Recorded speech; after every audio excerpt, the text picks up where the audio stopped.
Am I on? Let me see. Oh, I am. Let's freaking go.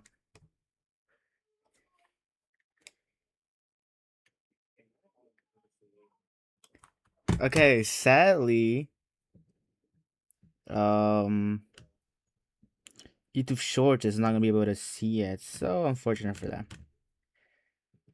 Okay, but okay. Okay, so I was able to freaking get this in time. I'm like, what? Only 8 minutes left? I mean, late. And then on the other side of things, when they get into Okay. 2v2, they have to kind of go back to a more stable version of the game. Maybe not one they play as So we're gonna watch this together. experience, but one Holy, it's already maxed. where they're not going for crazy stuff, and we'll see if there ends up being sort of a 2v2 meta over the course of the next few hours, or if we're all over the place. Okay. And what I love right now in 2026, So we're gonna watch really this creator leaned showdown. into the crazy with chaos mode, and now this event with all these different game modes. My laptop is really running like dookie right now, but it's okay. So it's not all just dual mode, double elimination, what we see all year long, which we obviously love at the highest level. Shit got so serious, no Teto? Really, really nice. What are you talking and to about? To your point on 2v2, what I think is really interesting. Do you guys hear this, by the way? Can y'all guys hear this or no? 2v2 for a very, very long time. Obviously, it's not in the competitive scene at the moment, or the main competitive scene. Okay. But when you talk about 2v2, as we saw earlier this year in that event that we did, I'm so glad I think I made it. Who's going to be the captain? Right? Who's going to be the person calling the shots, and have they worked on their communication? As you guys Dude, saw imagine in our one match day, scene, if I make it to CRL, because like I want to make it to CRL or whatever, but I also want to be like the one that like speaks like these two guys.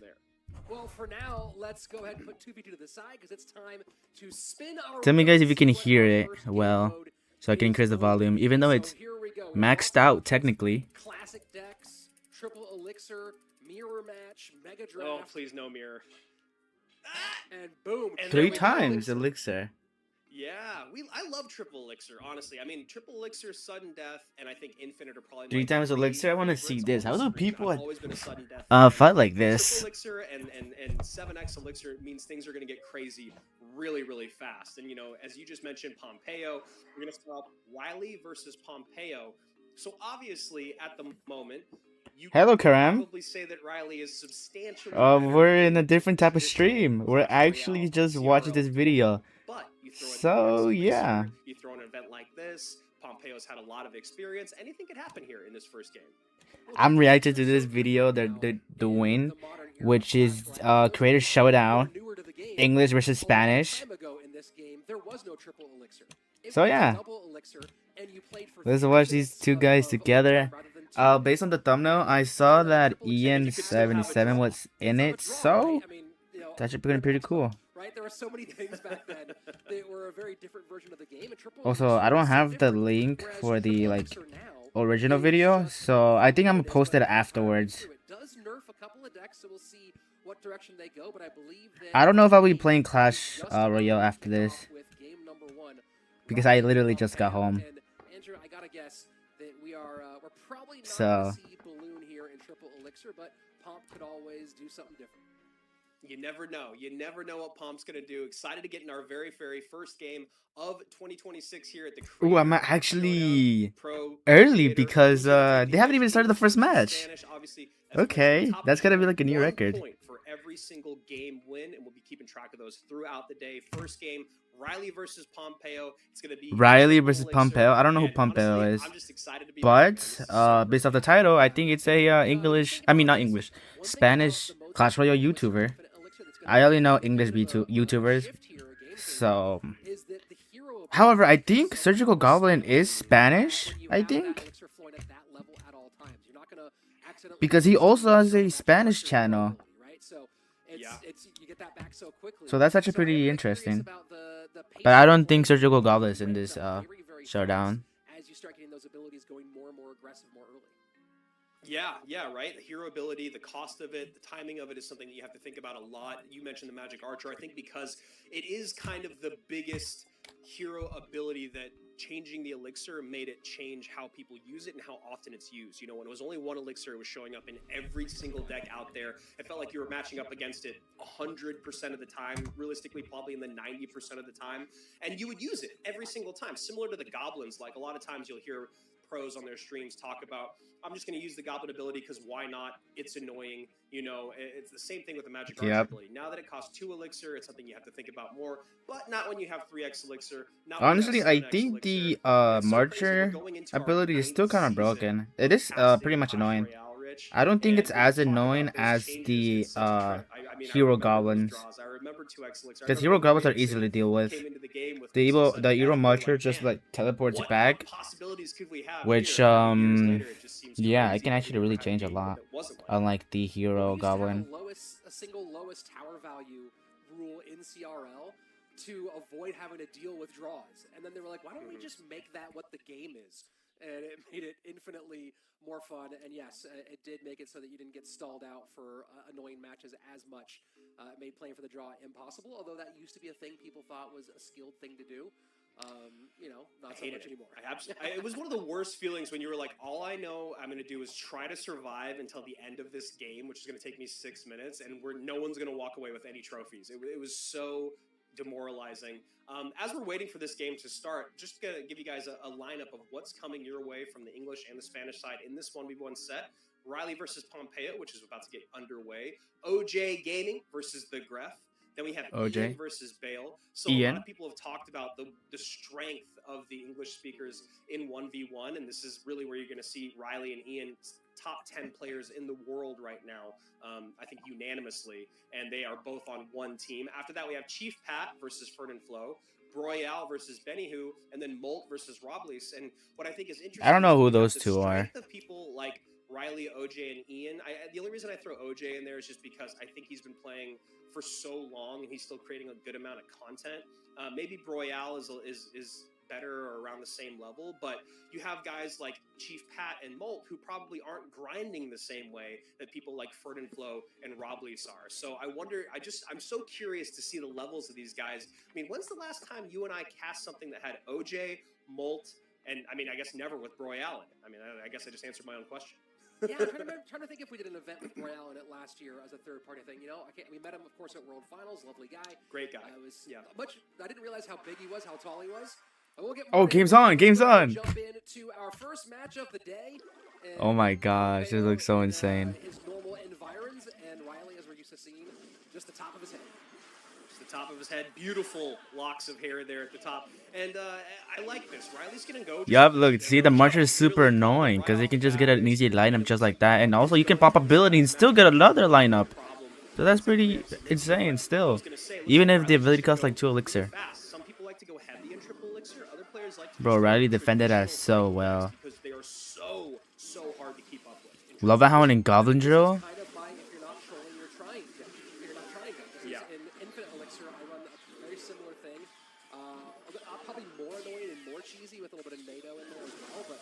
Ooh. Raw recruits, I assume.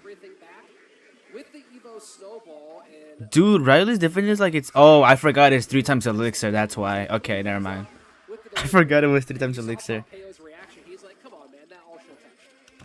Yeah, and you know what I love here is that, you know, Riley, obviously, this is a fun event for him, but he is still thinking about the player that he's going up against in Pompeo being one of the strongest players in the skies because of that traditional Pomp deck. He just goes, bro, Riley's actually like wrecking this guy. Building that can attack the skies. Magic Archer, so I have a unit that can do it, and then you have Poison and Delivery and Fire Spirit that are all going to do an insane amount of cleanup. And as you guys saw in that last send, Riley having to use that Evo Snowball. So he's got everything covered here that he needs. Delivery comes down. Okay, he's starting to lose damage. He's get closer here in terms of damage. Yeah, you know, I like the move. You saw Pompeo tilt his head a bit when Riley went low with that Tesla rather than high. Dude, Riley got so much damage off that. He has to survive, and this is starting to get a pretty big stack. Poison going to work, but 2 lavas might be too much. Yeah, Yeah, 2 lavas. He has to go high on the Tesla to get on top of that Phoenix egg after the Phoenix buff. Those Phoenixes are a lot more threatening than they used to be. Can expect a delivery here, yes. W stream, yeah. Uses the Tesla once I tried to be early again, for this. But getting a little overwhelmed is Riley, just having to spend all of his elixir on defense. Yeah, he's And wasting a lot of this elixir for Pump gets down defense. another lava at the bridge. Yeah, Poison's doing a good job. 11:03. Lava Hounds are so tanky, especially since it's like 3 times elixir. Finally getting back on offense is Riley. Maybe he can feel pretty good here as that Poison. Dude, Evo E-Drag is so OP. 919. Pompeo getting closer, and he does have 3 spells. Yeah, Pompeo does have 3 spells actually. So Riley has to go Poison on top of that Phoenix egg. Does get the Evo Snowball in. Arrows come down. And it looks like Riley might just edge Pompeo out by a hair of damage, about 300. But here we go, sudden death overtime, and that Valkyrie got taken by the. Ooh, wait! Oh my gosh, Riley. I think that's like 2 poisons, no? Of the evolved drill. And I think that might have been the big. There's no way. Riley, as he's trying to hold on here, but now he's in spell territory. 69 HP. Oh my god, that was so close. Ahead by just a hair under 70. And this is exactly what we're talking about. Riley, obviously in the highest level of the competitive scene, but anything can happen. No, Riley. Riley. That was so close though. I thought he had arrows though. No, he had literally arrows. He could have just done arrows. Actually, no, I think that was the opponent. Never mind. Papaya's a Mexican minor loon 1 trick, not 2.9. I like the idea from Riley, but as you saw, Really? it got to a point Dang. where he had to spend everything consistently on defense, and I do think that. What do you mean minor loon 1 trick? What does that mean? Holding on to that for a minute because, there was this big moment where he threw the Evo drill down, and the evolved snowball put the Valkyrie in perfect position to pick up the final spawn of the Evo drill and clear those goblins. So that was just an unfortunate sequence of events that cost Riley the game. And Pompeo, perfect job, just put the pedal to the metal, he read the assignment, put everything at the bridge as much as humanly possible until Riley can't stop it anymore. And no balloon, but the Sky's still getting the victory here for Pompeo. Yeah, and we've all seen it. Who was next? I think it's OJ. Yeah. OJ and some other guy. I don't know. Like I said, I don't know these freaking Mexican players. I probably should though. With fast decks, you want to get as much damage as you can in, because once it gets to triple elixir, those heavy decks are harder and harder to contain as the game goes. I don't know why though. Muhammad Lai is not here. I wonder how they choose players. Pompeo just slow and steady wins the race. Obviously, the Valkyrie is a great card to have to counter that drill. The poison value coming in for Pompeo over and over. And as you talked about, just a couple of unfortunate interactions for Minor Loon, Ice Golem, Mega Minion, Inferno Dragon, Goblin Cage, Zap 5. Does that work actually? I don't think that's. Everything that Does that work? on defense pretty much crossed the board and became offense. Where you can't say the same thing for Riley. That Magic Archer got taken out on its own side of the board pretty consistently. The rest of it was pretty much defensive cards, right? He had cycle cards, he had delivery, which only plays on his side of the board. So his whole offense was, do I get Magic Archer lineups? How much poison value do I get? And those drills. So converting Elixir into offense never happened. What is this emote? Is this emote in facepalm? Converting defensive Elixir into offensive Elixir for Pompeo, and eventually, unless you get, take a big moment and steal it, you're going to get overwhelmed in that situation. Yeah, and then when you talk about having to use that Tesla over and over to block up high, not being able to use lower on defense, and then like you were saying, nothing really creating a counter push for Riley. Those Magic Archers on his side of the board, it's always going to be poison fodder. So just a great way to get value over and over for Pompeo. Riley forcing the issue with those Teslas up high to make sure that those Phoenix eggs. It's crazy how much those Phoenix eggs were drawing attention from Riley. I didn't even know the Phoenix got buffed. I've always been a big fan of the Phoenix, but after the changes to it, it just kind of fell out of the meta, wasn't very strong. So now you see with this bit of a buff that has happened, how effective the Phoenix can be. I've definitely lost games to it since the change. It's funny how much a horrific meta can sour you to a card, because after the Monk Phoenix meta of a few years ago, I will never feel good about the Phoenix. I just can't do it because I have the sound of an aviary of like 15 birds on the board all screeching at once. I have that stuck in my head forever, and just the Phoenix will always be, you're dead to me, Phoenix. That's what I'm trying to say. But then that's so funny. Yeah, I like forgot about that point in time when there was literally just all you could hear was Phoenix screeching for like 5 minutes. Yeah, I Of remember gameplay, when the and Phoenix was I thank extremely you for bringing broken. that back There into was my like mind. at It's very least similar to like you Beyond the cannot Point. It's avoid just a it. Everybody sound had you Phoenix. can never get rid of. And Shout you'll out see at WCQ least like more than 2019. 2 Phoenixes. We are getting ready for our next game here, guys. OJ gonna try to right the track here for Yep. Team English, going up against. I don't, in my Fletch, who opinion, I loves think to make OJ is not a even that good. 2-0 start for Team I think Spanish. he's like But my yeah, level. Pompeo coming out doing his job in that one. I don't know what's against his Riley. deck You'd love though, to like see his it official deck. I don't know as we are what getting he ready runs. for our next game of the day. And here we go. Gref, top of your screen. OJ, bottom of your screen. Can OJ even things up? I do really Hog appreciate Rider, and I'm guessing that's minor? No, that's okay. jersey there. It's Yeah. popping pretty hot. I was gonna say you can always Wait, count on is OJ this? to have, Oh, and it's 3 times Prince elixir. giant there. Not great. You can see OJ. Oh, not it's happy double about it. Prince. But I was gonna say you can always count on OJ to have great camera quality there and a great background, looking really good. And the Gref, yeah, as you said, great jersey. Yeah, who has better depth of field in their camera settings right now? Because both of them are really good. Yeah, that's a good point. That is a good point. Let us know in chat that the other was reading. So, I'm guessing that this is basically just the normal format. It's not like dual format. You can just pick whatever cards as much as you can. you know, I've never thought about spectating some of the and thinking about seeing the cursor Yeah. from a spectator's perspective. Yeah, well, you know, what's really interesting is that Hero Mega Minion could be a great way for OJ to take care of the Firecrackers as they stack up, but that Witch is going to make it really annoying for them targeting for the Mega Minion. Right now, OJ obviously in the lead because of some damage early on, but I am curious to see if Gref will start to stack those Firecrackers, something that he should really be thinking about as OJ does not have a good way to get to them. Wait, do His I remove the Sap Rage chat? can do it. I kind of want to get a closer look. That's a lot going the opposite direction. Mega Knight now in front of everything. Rage defensively with the double princes, but everything's been absolutely eaten alive. Lightning in on defense. That's But you got it. a Mega Knight. You got a poison. Bro, how? You got Gref celebrating maybe too soon. Gref, don't put your phone down. Yeah, easy tower take with a minute remaining here, and I really have no idea how OJ is going to turn things around. There's no way Giant Ian does have loses. great, just not I have high exactly hopes the for right thing Ian. to do in triple elixir. When you go with plays that aggressive, usually it's because you have a strong elixir advantage that doesn't really exist in this game mode. And I will say, great pick here from Gref, having the Witch to deal with the Prince, having the Firecracker. Dark Prince, though, is breaking on through. So 330. Great job. Yeah, he can just spell cycle. However, he has nothing to actually stop the Hog Rider, so I think he's just screwed. Just a naked poison plus send there on the right hand side. Gref knowing that, as you said, OJ is going to have to spend a little bit on that right side or left side. And Giant in the pocket. OJ has not been doing a good job of having his Giant tank for his support units. Yeah, OJ is selling, I'm not gonna lie. Deal with. It should get has to spell it off to keep it from doing anything else.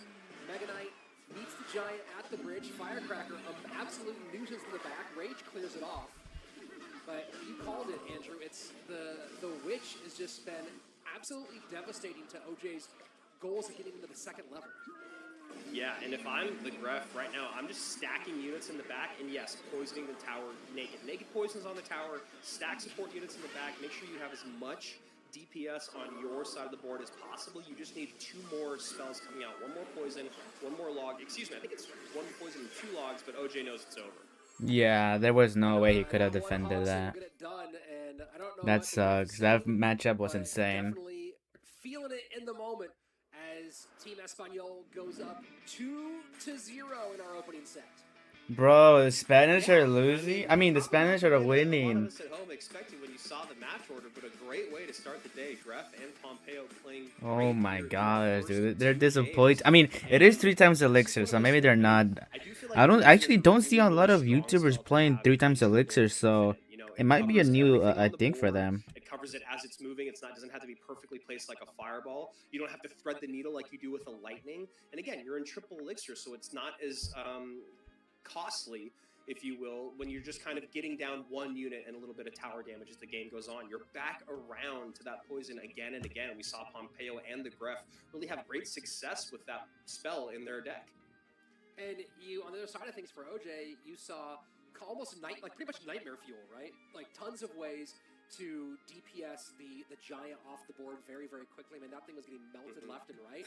And then all these single target, and even the Dark Prince situation, while it's a splash troop, it doesn't have a big giant splash radius. It's kind of targeted for its splash. So everything that wanted to break through to the next level was just getting stymied. Even the big spell, right, is single targeting or triple targeting, if you will, rather than covering distance. So all those skeletons lining things up, the heroic Mega Minion had no idea what to do.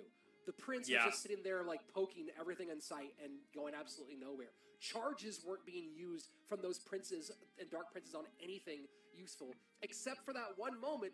I think next is Ian. Next is Ian and some other guy, which I don't know. The Graf with a pretty solid pick here in Triple Elixir and absolutely shut down any hopes that OJ had. Yeah, some really difficult cards to deal with in the Evo Witch, the Firecracker, and the Spirit Empress. And yeah, that Witch just really making it so difficult for the Hero Minion to have anything to do. You know, when you first looked at the cards that came out, you're like, well, maybe the Hero Mega Minion can get on top of the Witch, maybe he can get on top of the Firecracker, but unless you're using your spells correctly, you're getting that perfect timing with the Hero Mega Minion, which is really hard in Triple Elixir with those kind of units on the board. Yeah, just absolutely nothing to do with the Hero Mega Minion. The other thing with OJ is, you know, maybe getting a little excited about the event, some of the timing and the sequencing on his units. You know, there was a lot of support troops tanking for a Giant, and then the Giant would get through and maybe get one swing on the tower if it was lucky. And then back to what we talked about in game number one, such counter push potential for Gref over and over again, where it felt like OJ was kind of throwing everything at the wall and nothing was sticking. You know, and I'm trying to think of if I remember any of the hero abilities on OJ's side being used. No heroes run by Gref, just a couple of Evos. But I don't think I remember any of the hero abilities being used. Did Ian just kiss his muscle? What the heck? And even the bouncing berry of the evolved of the evolved bomber. Like I think I saw it get involved just one time in any sort of meaningful way. So not really able to take advantage of those powered up troops in a way that had a real impact on the game. Yeah, that's a great call. You have the Hero Giant. Bro, Ian has so much aura. Two abilities that are really, really effective maybe in regular gameplay, right? It's a lot harder to defend a good Giant. Dude, he's sick. Giant ability is used, and you have to kind of maybe panic drop something near your Princess Tower that's like a glass cannon. Then the Hero Mega Minion can come in, snipe it off the board. All of a sudden, you have a Hero Mega Minion on your tower, tanked for by the Giant, but none of that sequencing happened. You see the idea, right? It's like the Giant goes through exactly what we're talking about, the Hero Mega Minion, then you can get the Evo Bomber down at the bridge in case they play something up high. But again, so difficult to deal with the cards that the Gref had. The other thing that we haven't really talked about is the Evo Bats. They weren't super effective, but they were menacing. There wasn't a good way to get on top of those Hero Bats, or excuse me, the Evo Bats. It was either the Mega Minion would have to, you know, kind of take care of them one by one, or you'd have to get the Zap in instantly, the Rage in instantly. These things are hard to do when things are going quick. So, yeah, just kind of a frustrating deck for OJ to run into. Here we go, Rich. Game number 3. Road Recruits? Lava Hound? Matchup of old and new. Mortar? Yeah, Bale. I think he lost. I think... Season 2019. Remember Dignitas, if I remember correctly, in that season. Memory's better than mine. Ooh. Ian, the first of these... Dang, that X is gonna freaking be insane. I'm surprised he doesn't even have Evo XE. Okay, I guess he can go aggressive because it's 3 times Elixir. He has Evil Mega Knight. It's so crazy to call it a breakout year, 2025 for Ian, because he was obviously already... Oh, it's Piggies. ...in the game for years before that. But what we saw in Atlanta at Dream... I guess he has like a decent counter. He has a building and the Evo E-Drag. I think the Evo Valkyrie would have been better for defense. With an audience for the first time since 2019. Crazy to think that was Ian's coming out party, and now obviously a staple of Clash Royale in the competitive scene as well as the content creator.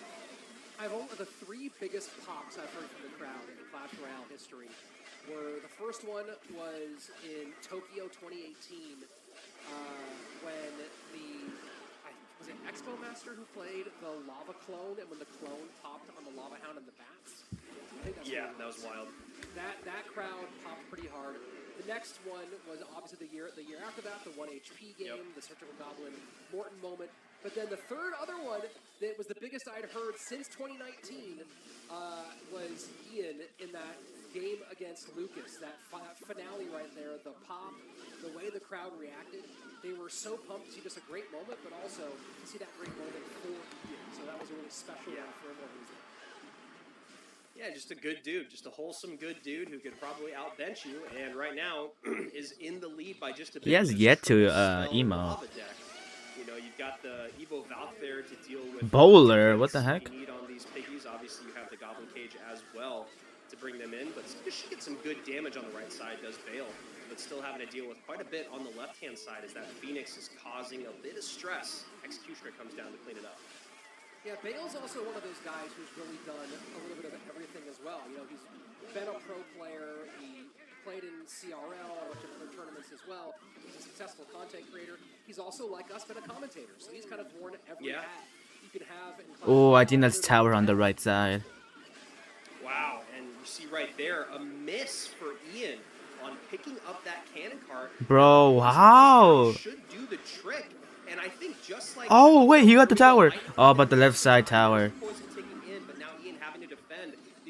Unless, yo, he can actually clutch him. Oh, that cannon cart plus bowler lineup is huge. Dude, bro. Right now, is English straight cooked right now? That's a 3-0 opening for the Spanish team. 3-0 is insane. Everyone talking online that I saw were all chattering about how this wasn't going to be a fair event. Yes, there's 2v2. Yes, there's interesting game modes. But the English speakers have two of the best players in the world in the 1v1 set. And obviously they're going to play 2v2. It just seems imbalanced. And here we are, halfway through our very first set. We're about to spin the wheel again. Bro, how though? Oh my gosh, I could have sworn these people were way better than the... Well, both of them are pretty good, but I expected Riley and Ian to like beat these guys. I don't know about OJ, but definitely Ian and Riley.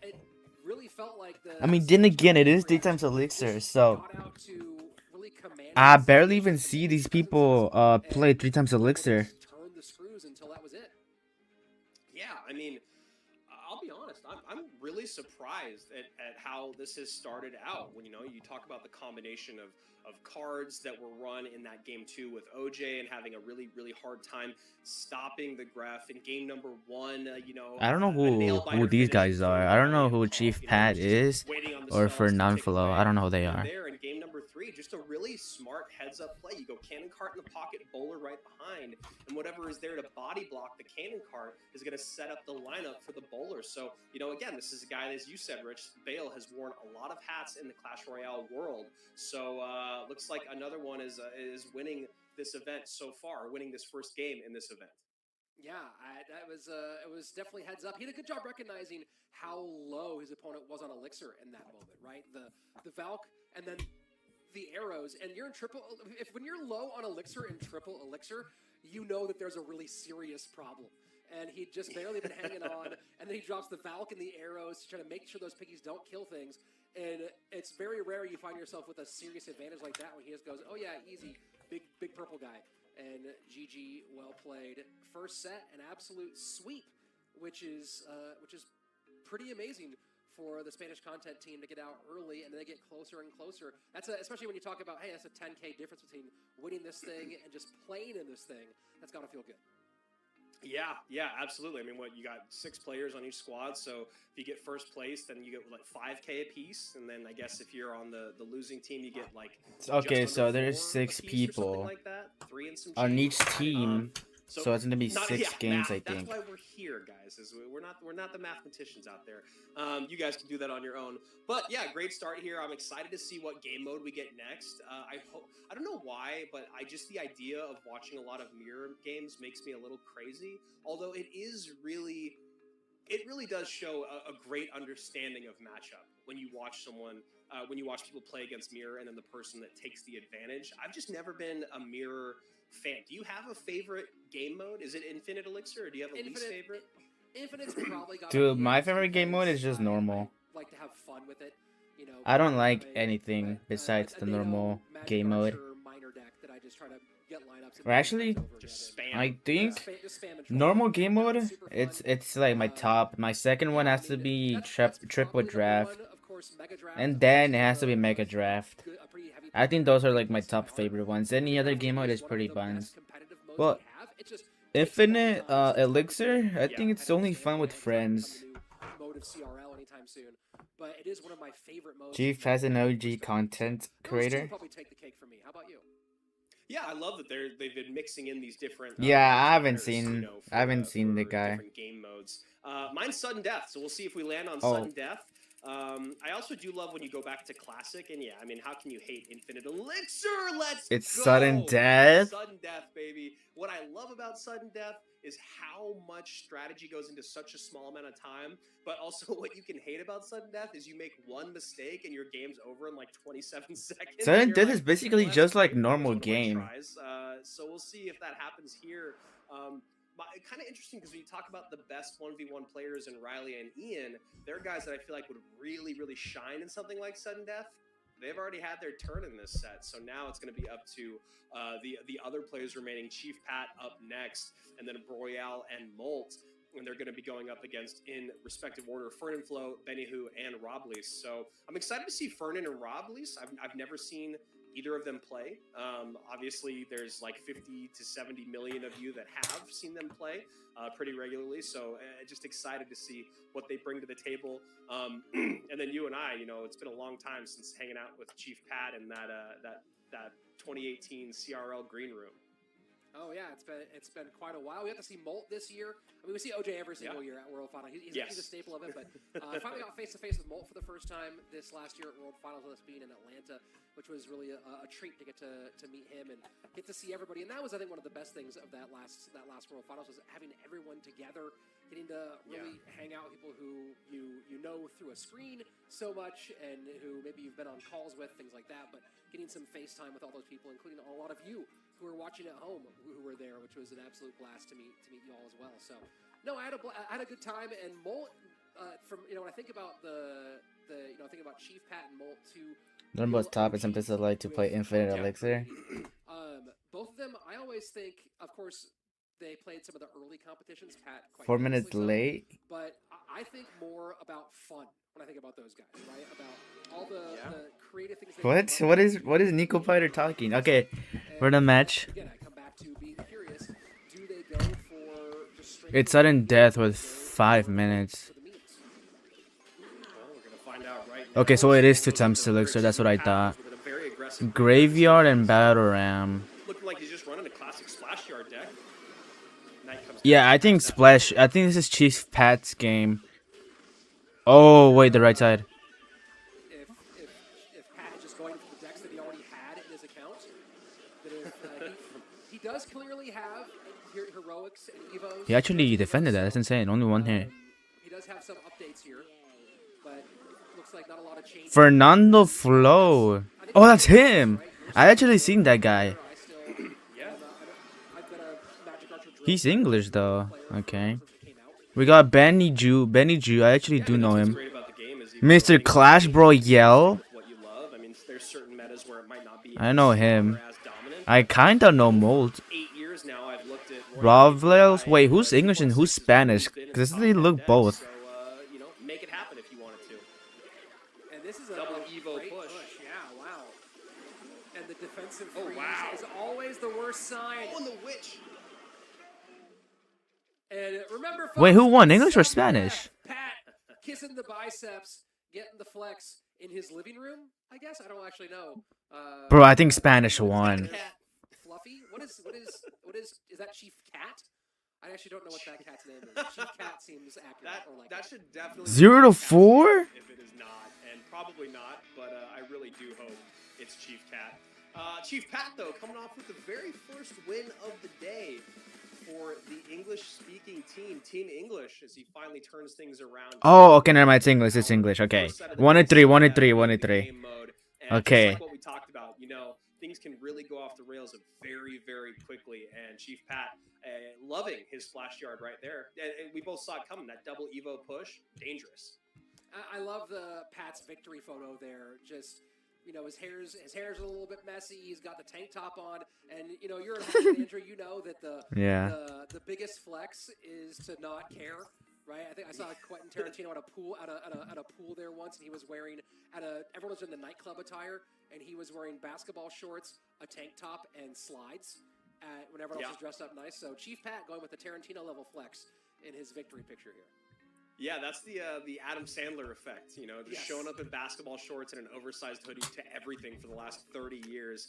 Well, when you've done what Chief Pat has done for the esports scene and for Clash Royale, you can show up whatever you want on your shoulders. And Chief Pat also taking the very first win of the day, so exciting for him. Next, we're going to go to a guy that has strictly been content, a guy that's a newer face to the scene in Royale over the last couple, I guess, maybe 2 years now. Is that right? About that long? I know. And then time flies. Yeah, and then it could be 5 years, and I wouldn't know. And then Benihoo, who's been there since the very, very beginning, a guy that you and I were big fans of. Obviously saw him doing a lot of things for the competitive scene, a lot of things for the content scene, a lot of things for esports organizations in general with Team Queso. So really excited to see Benihoo back in the mix here, and we'll see if he can turn things back around for Team Espanol or if Royale can keep this going in sudden death. For some reason, I have a feeling that Benihoo should have the advantage in this 1v1 sudden death. But I don't know. I have been watching some of Royale streams. He's not a bad player. You know what? When you think about a fight, right? Like you think about as if it gets messy, that always benefits the person who is a little less experienced. And the same thing can happen here. This is sudden death. It's not as fast as before, but if I'm Royale, I try to make this thing a little bit chaotic and see if I can catch Benny on English is red. So we'll see if that chaos pays off. Royale not on camera, unfortunately for all of us watching. And Oh, English is blue. He's got the depth of field, Rich. Yeah, Benny's just. Wait, no, English is Royale, I do see English is red behind that eye. and Spanish is blue. Why you was leaking misinformation? Dude, I literally thought that was just a black screen. And okay. No, it's just I don't know if you know about Royale is he's unfamiliar with how cameras work. So he's like, I should put this in front of it, right? That's what I'm supposed to do, so you can see that I have my device. At this point, he should just be using the camera on the iPad. He'll have that. Mr. Clash Royale, dude. Doesn't he do like shorts? I only see him like in my Instagram page, and he knows how to use those cameras. Yeah, I think this is Piggy's like. Oh no, it could be Graveyard actually. I think it's Graveyard. Yeah. Beniju is using Graveyard. There it is. And then Benihoo going to Graveyard once again. Graveyard obviously a very, very strong win condition in sudden death. Incredibly defensive. Anytime you get a good counter push, you could just win the entire thing right then and there. As you can see, Benny getting some great damage. Hero Barb Barrel is one of the most interesting cards in the game, and when used effectively can also be one of the most frustrating cards, which is just not something I ever thought I'd say about a Barb Barrel. And I mean, we saw the efficacy right there. The Barbarian had just enough life left to go into the roll, and look at this. Now another great use of the Hero Barb Barrel is giving some space, pulling that giant skeleton back and away, so it's not. Dude, that Inferno thing got so much value. So two, both on the offensive side and defensive side, Benihoo kind of showing a Hero Barb Barrel clinic. Yeah, and it's crazy how effective the Hero Barb Barrel is, but also the giant skeleton has been showing up everywhere once again. We talk about the meta, it being a lot heavier at the moment. Giant skeleton is always a great way to deal with the heavy meta because that big push at the bridge can just be stopped by dropping a giant skeleton on it.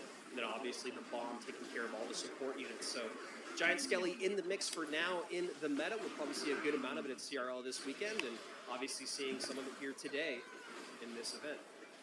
The giant skeleton is like the bell bottom. Yeah, I think Royale lost. Every like second or third generation. Freaking Graveyard just like touches him in the butt. I thought we got rid of this. Yeah. And Benny gonna take it here, getting Team Espanol back on track after Chief Pat wins one. Bro, there's no way. The Spanish community is insane, dude. For the field throughout the day, and right now English only has one. Maybe I should be a Spanish creator. On their squad, and pretty handedly won there by Benihoo. And at the very end of the game, we got the full Royale effect. You could see him feeling it. That is a former CRL world champion, my friend. This was not going to be an easy going. Yeah, I think that Beniju is gets a world champion? forgotten a little bit every once in a while. That because a lot of the focus during that time, Benny, who was primarily a 2v2 player alongside his partner Kuchiku, and I always want to make sure that people don't forget the team's era and that domination that Queso team showed. They won the league in spring. They were phenomenal in fall, and they came out and just had this amazing performance at World Finals that year, and Benny was a key part of that one. And I feel like he had. Are you familiar with Brian Scalabrine, the old Celtics player? This is what I feel like we just saw from Benny. Yes. Yeah, he has all these videos, like they're super clippable, where people talk so much trash about how he was like such a terrible guy who's like, oh, you're in the NBA, like, but you were just trash in the NBA, and so he was like, fine, play me, and he was going up to the YMCA. And just like people who are ballers, and he's just wrecking dudes left and right because like you forget that Brian Scalabrine was an NBA player. The NBA, dude. That's like the NBA, the top 0.1% in the world. They always say the worst player in the NBA is still 1,000 times better than the best person not in the NBA. You know, that's just how it is, and that's exactly how it is for this too. When you think about the hours of grinding, I mean, we literally talk to people that will spend hours on interactions, right? Like just perfecting that interaction. This is exactly what these guys used to do and did for years, and they were the best in the world at it. Also, other than when you and I were trying to make like Fire Surfer happen as a joke, I do think Benihou and Kujiku is the greatest 2v2 teams combo of names ever. Yeah, I mean, it did work out pretty well between the two of them, but Fire Surfer was good. Fire Surfer was awesome. I'll stand by that one. We almost made it sweet. And here we go, Molt versus Robles. And Robles, I think maybe he's moving apartments right now. There are a bunch of boxes in the background. No, this is just his streaming house. Yeah. It's a streaming house rather than his living house. Yeah, it's important. Oh my goodness, what does he have? And there you go. Does get a login, but still good HP left on that Skelly King. And that tower is going to be below 500 HP already. What does Molt have for spell power? And how far away is he from being able to just spell out this game? Molt's just making it dirty, right? He's been at this for a long time. And this was kind of very classic, aggressive Clash Royale. Because this isn't triple elixir, but it is already in double because we're here in sudden death. So very, very, very, very aggressive playstyle. That should be the game. Yeah, this might be it here. 2:17 remaining. Wait, I forgot I was muted. I meant to say that dude, he got his left tower so freaking low. Yeah, I like that the pace. He spent so much elixir on trying to defend the giant skeleton on the right side. And then just can take that tower when he wants. He's got 3.5 minutes to do it. There's the poison. And now He can just push him out. Yeah, I think that's the game. Yeah. And a very easy, almost perfect win for Molt there. 29:01, his lowest. Dude, that was so fast. He beat him. That comes with maturity there, Andrew. Just so it's so easy to go get that poison down early, and he was just like, no. Bro, Molt is insane. Wait, is Molt molten? Or is this like a completely different person? 30 years fixed. Let's go. Freaking finally, English got another point. 2-4? No. Yeah, 2-4. I see people in the chat talking about the very first giveaway coming up in just a bit. This is true. This is true. And what I also love about the lucky chests, and I know that I say this every time that we give them away, but you never know what you're going to get, right? It used to just be that type of chest, and that was what it capped out at, a golden chest, But here, we could get to a 4-star, we could get to a 5-star. The rewards have been great with the 4 and 5 stars lately. Big shout out to our team for that. And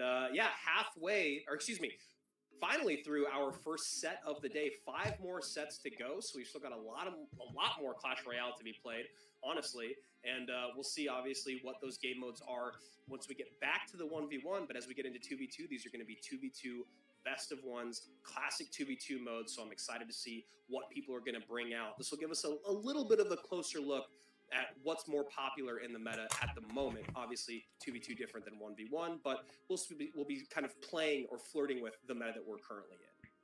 You were right about the chess, Andrew. Yesterday, I hit a 5-star chess, which doesn't happen very often. and I think I got either 14 or 15 champion wildcards, and I took my boss bandit up to max immediately. I was like, oh, thank you. Yes, please. I will go boss bandit to 16 right now, and now I'm going to go be very annoying with that boss bandit next time that we have a reset for the season and just stomp all over the place. But that was one of the best rewards I've ever gotten in the game. Still very annoying, the boss bandit. And yeah, I've gotten full. Yeah, the boss bandit is I've gotten super a ton of annoying. champion I think he needs to get a wildcard, damage buff or something. giveaway, or cards, I guess, at 14 and or the 4. Or actually damage giveaways. nerf, I think. I But think getting a damage full nerf is the one that evolution needs kind of it. been the one that's blown me away the most. I mean, it's so hard, or was so hard, still is so hard to get evos. I mean, obviously now we're back into putting evos out a little more regularly with the minion horde. But yeah, getting a full evo is obviously awesome. So chat's talking about it, we're talking about it. Should be able to get there in just a little bit as we're about to get into our 2v2 sets. Starting things off in that 2v2, we're going to go to OJ and Riley, both looking for redemption, going up against Roblease and Pompeo. After that, we'll have Chief Pat and Molt going up against Gref and Fern and Flo. So you guys can see we're kind of going, you know, pro content creator, and then at the end, Ian and Broyal versus Bale and Bennyhoo, which Bale and Bennyhoo could be a force to be reckoned with in the 2v2 set. And I imagine that Benny will be probably the play caller in that 2v2. Yeah, I'm trying to remember. I mean, obviously Bennyhoo was a 2v2 guy, and here we go, our first reward unlocking right now. Hold on, let me get my phone ready so I can go ahead and snag this thing. I also cracked my phone screen yesterday. It's been the first time that's happened in years. Why'd you do that? Long story, but I kind of did it almost on purpose, and I know that sounds crazy, but we don't need to talk about it. So I got a 2-star to start things off, 4,400 gold. The other one is stuck on 1 star, so I'll wait till we get back on camera to open that. But yeah, guys, as Rich said at the top of the show, you can pause your screen, you can bust out your camera, you can screenshot, and you can look at your photos. Oh my gosh, I was muted. Okay, whatever. It wasn't even that crazy. The first chest, I got 7 elixir golems, and on the second chest, I got a 2-star, 28 elixir collectors. So everything is just elixir related. I'm done with it. Let me know what you guys got for your chests. Just in this moment, Leave it in the comments section. Now, see. the QR code. This is the event horizon of understanding QR codes. You're either across it or you're stuck in the old universe. The robots are here, and you need to understand how to use QR codes. Scan that thing with your phone. And if you just knew how to scan a QR code, you could. Wait, by the way, how much? Okay, so it says after that match, 1 hour and 35 minutes for the banner. Shout out to Nate Dogg. So I think it's gonna be like maybe 2 hours. Okay. Yeah, I got a 2-star for 4,400 gold. I got the exact same one, actually. Oh, did you? Okay, everyone gets the same All right. one. Oh, another 2. 2-star. All right, I'm jealous. And That's it. let's see. What do we got? Another 4,400 gold. Oh, yes. Gold. 8,800 gold. Congratulations, Rich. What do I got? Go. Bro, they're trying so hard. Dude, the goal is not that insane. There's my crack. Let's see the crack. How do I get my phone? There we go. Oh, I got an email from Kitchen Pickleball. Hey. Royal Giant, 138 Royal 138 Giants. Royal I'll take it. Giants, This is okay. Level 16 in the game. I will literally take absolutely anything that I can get because I still have a long ways to go. Yeah, to me max out too. My account. Yeah, I'm pretty sure I maxed my RG very quickly. That's just one of those ones where you're like, okay, I can always run a Royal Giant deck pretty easily, and when Royal Giant's maxed and some people's not, it's super annoying. So that might have been one of the first level 16 cards that I turned when I had some wilds there on that one. Man, I'm excited for our next one, our next reward, and y'all, the QR code has probably been screenshotted at some point. Go ahead, get your rewards. Tell us what you got in the chat. If you have something legit, let us know. And then our next one coming up in a little while is going to be start at 2. And so let's see how far it goes up. See if we get anything good. I'm going to say we got Yadura J. Sharma. Says that I got 5 stars and unlocked Evo Wallbreakers. Nice. Not bad. Okay. Not bad. For Evo 45 Wallbreakers? There's no in way. your life, free Evo Wallbreakers? Are you kidding me? That's making money. You've made money. There's no freaking way. There's people that got full Evos. How lucky you have to get that? Wild cards. That's pretty incredible. It was a 5-star chest. Not bad. 5-star chest? How? And I'm literally like the 95% of people that get 1 star or 2. I didn't see it, but shame on you. Do you kiss your mother with those fingers? Someone got a 5-star chest and 3,700 Teslas. I feel like that's not the worst. Not the best, but not the worst. Okay. And then 2 stars, someone got a champion card. So okay, great. People in the chat are very, very happy, as you and I are happy. Oh We are shoot, back in 2v2s. gameplay. Rob and Pomp representing blue at the bottom of your... No, excuse me. We got our graphics turned around just a little bit. Rob and Pomp representing red. Team Espanol at the top of your screen. Riley and OJ bottom of your screen here. All right, let's see. Are we going to be a lot of Dark Princes? Are we going to be maybe going probably Royal Giant out of Riley and OJ? We'll see. The double RG classic for a little Clash Royale. And it's going to be Ram Rider instead. So this is just normal match, okay. That Evo RG when it does come into play.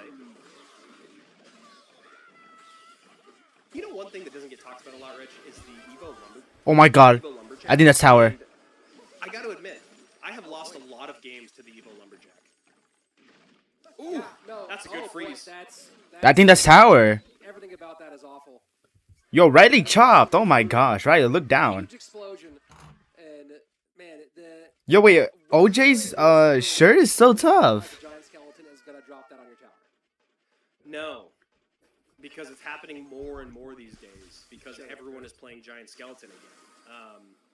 It's very difficult to deal with and very frustrating once you get into double and triple, but right now OJ and Riley having issues with it in single elixir as they try to start moving the conversation over to the left-hand side. Their only hope is that Rob and Pomp don't have enough spell power to just ignore everything that they do for the rest of the game, only play defense, and then just spell out that tower towards the end of our regulation, which is pretty likely in 2v2 to have 475 HP worth of damage with spells. Why don't more people use OJ's camera angle? Right, a slightly off the center line camera angle. It kind of rules. Oh, it's great. It's great. I've always, I think Shroud does that as well. People are familiar with Shroud, one of the biggest streamers in the world for mainly FPS. Holy Fisherman. I don't think that Fisherman was good. Side, but a decent push here coming in on the left, not able to get the Magic Archer lineup with that Look at the giant right-hand side skeleton here, body too. blocking. Oh yeah, dual lane Absolutely pressure. full Lumberjack send. on the tower. And you can see Pompeo is starting to panic a little bit. Now, Riley and OJ in a commanding lead, having twice the HP on the one remaining tower, working in the same lane. And you can see Pompeo kind of starting to hit the panic button a little bit. Yeah, you're just walking along, sitting here thinking you got this thing all sewn up. Next thing you know, there's stuff on one tower, stuff on the other tower. You are absolutely panicking and find yourself in a world of hurt. Let's see if all these things can do the stuff. Which is probably, that should be my catchphrase from now on. All these things do the stuff. Yeah, it's really good for commentating because it's so specific. That giant skeleton is very close. Is it close enough? It is. Dang, dude, that was close. I know this is completely off subject, but we have a person in the chat named NYG Club Fans, which I'm just going to say is New York Giants. They got the most appropriate reward for being a Giants fan. They got 5 Fire Spirits and 4 Rune Giants. Oh, yeah, that tracks. That's a New York Giants chest if I've ever heard of one. All right, back to the game. Hero Wizard pulling everything together. The Hog at the pocket. Plus Hog. Yeah, that's really nice. It should get 1, maybe it'll get 2, but gets stunned enough to hold back. NATO to pull. Final minute of this one on its way. Ram Rider slowed down, will connect. The Dark They got Prince nothing. into other Rammy. GG's, well played. my. Riley and OJ. They pull actually that one did back it. to the brink of defeat. Wow. What a great turnaround win there for Riley and OJ. That was Looked like so they were just tight. dead in the water in the first minute of gameplay. Tower down to 400 HP. Opponents know that a Hog Rider can Do come the into winners the earn team something mode, like money, turn or things around is it versus just literally Gold, for where it was fun? A lot of pressure on the left-hand side, and then Rich, you I'm pointed out surprised that Muhammad Light a lot isn't of here. damage coming in on the right-hand side. Just dual lane pressure that I think was really unexpected from the Team Espanol, and Team English taking another point here, narrowing that gap just a bit. Yeah, just trying to keep up with the flow of things, and that double Ram Rider, you know, it's one of the interesting things about the evolution of the way that 2v2 developed, where, you know, in early days, it'd have a lot more mixed decks, where someone's running one win condition, someone's running the other. And the theory behind doubling down is, hey, they're going to use their best or their best defenses on the first one, and then you're able to push past on the second one. And we saw that here, right? They're stopping that Ram Rider push on the left-hand side and the Mega Knight and trying to get it all gunked up. And then, oh, but wait, there's a Ram Rider and a Lumberjack and more of the same annoyance happening on the right-hand side. The Zap, the Golden Knight behind, and that's exactly what doubling up in those 2v2 decks is supposed to do. Yeah, that's a great point that you make there. You know, you talk about, oh, we need the building for this. We need the poison for this. We need to save the Dark Goblin for this. You know, this is our fireball bait. And then in 2v2, like you said, pulling all of that attention, pulling all that elixir, pulling all those responses out, punishing in the opposite or in the same lane, depending on what you're doing. Great stuff there from Riley and OJ playing the long game. So now hopping into game number 2 in just a moment, we're going to go Chief Pat and Molt versus Gref and Fernanflow. And I feel like this could be a bit of chaos, Rich. I feel like this could be a bit of a crazy 2v2 matchup with these 4 players in the mix. Could be an exciting one. Sure. I mean, we saw the unchecked aggression of Pat in one game, and then the ability to kind of. Well, I wasn't invited because you don't speak English. Oh yeah, that's right. I forgot. He's not an English speaker, or like a, or English isn't his first language. I completely forgot that he's Egyptian. And on that team in Pat and Molt, you speak pyramid? Okay. For a long time. What's the prize pool? If there is someone taking the reins there, or if they just got that chemistry to flow back and forth and go take care of business. Other side of things, you just have an army of viewership behind Graf and Rob, and or it's you said it's not Graf and Rob, it's Graf and Fernan. Alright guys, I'm gonna be back in a bit. I think I'll be back in like 30 minutes. I gotta do some stuff, so I'm gonna leave this up.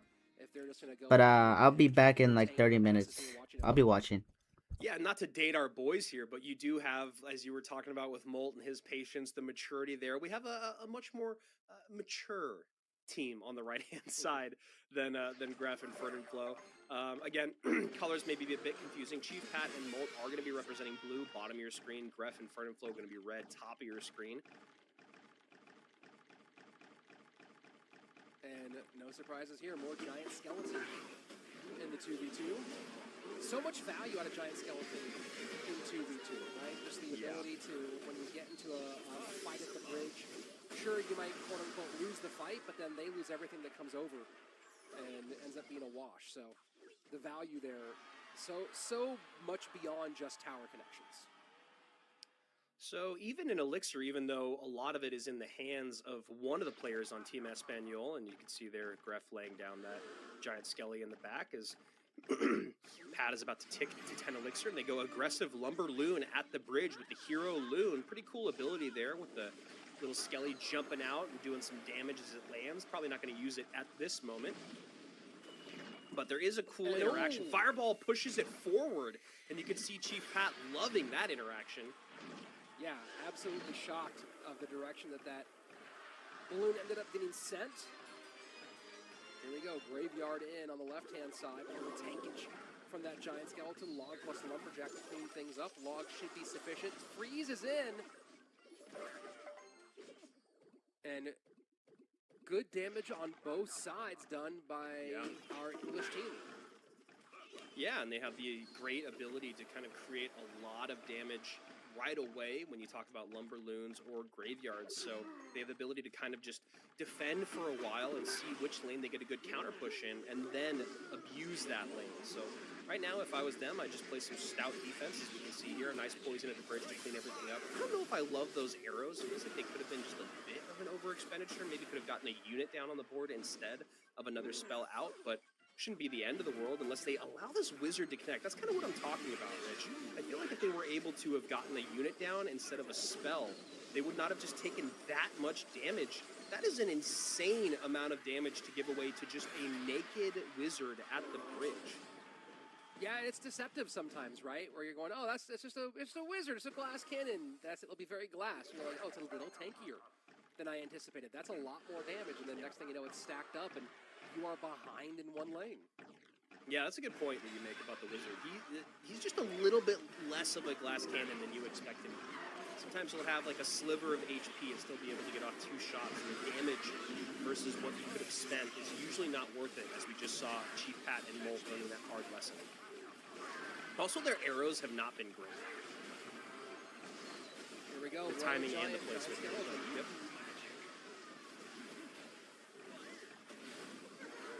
And that's just too much here. Wow. I don't know what happened here. I legitimately, I feel like Chief Pat and I are thinking the same thing. Like, how did that happen? How did we take that much damage over and over from just a wizard over and over? Felt like a wizard connected twice for well over 2,000 damage.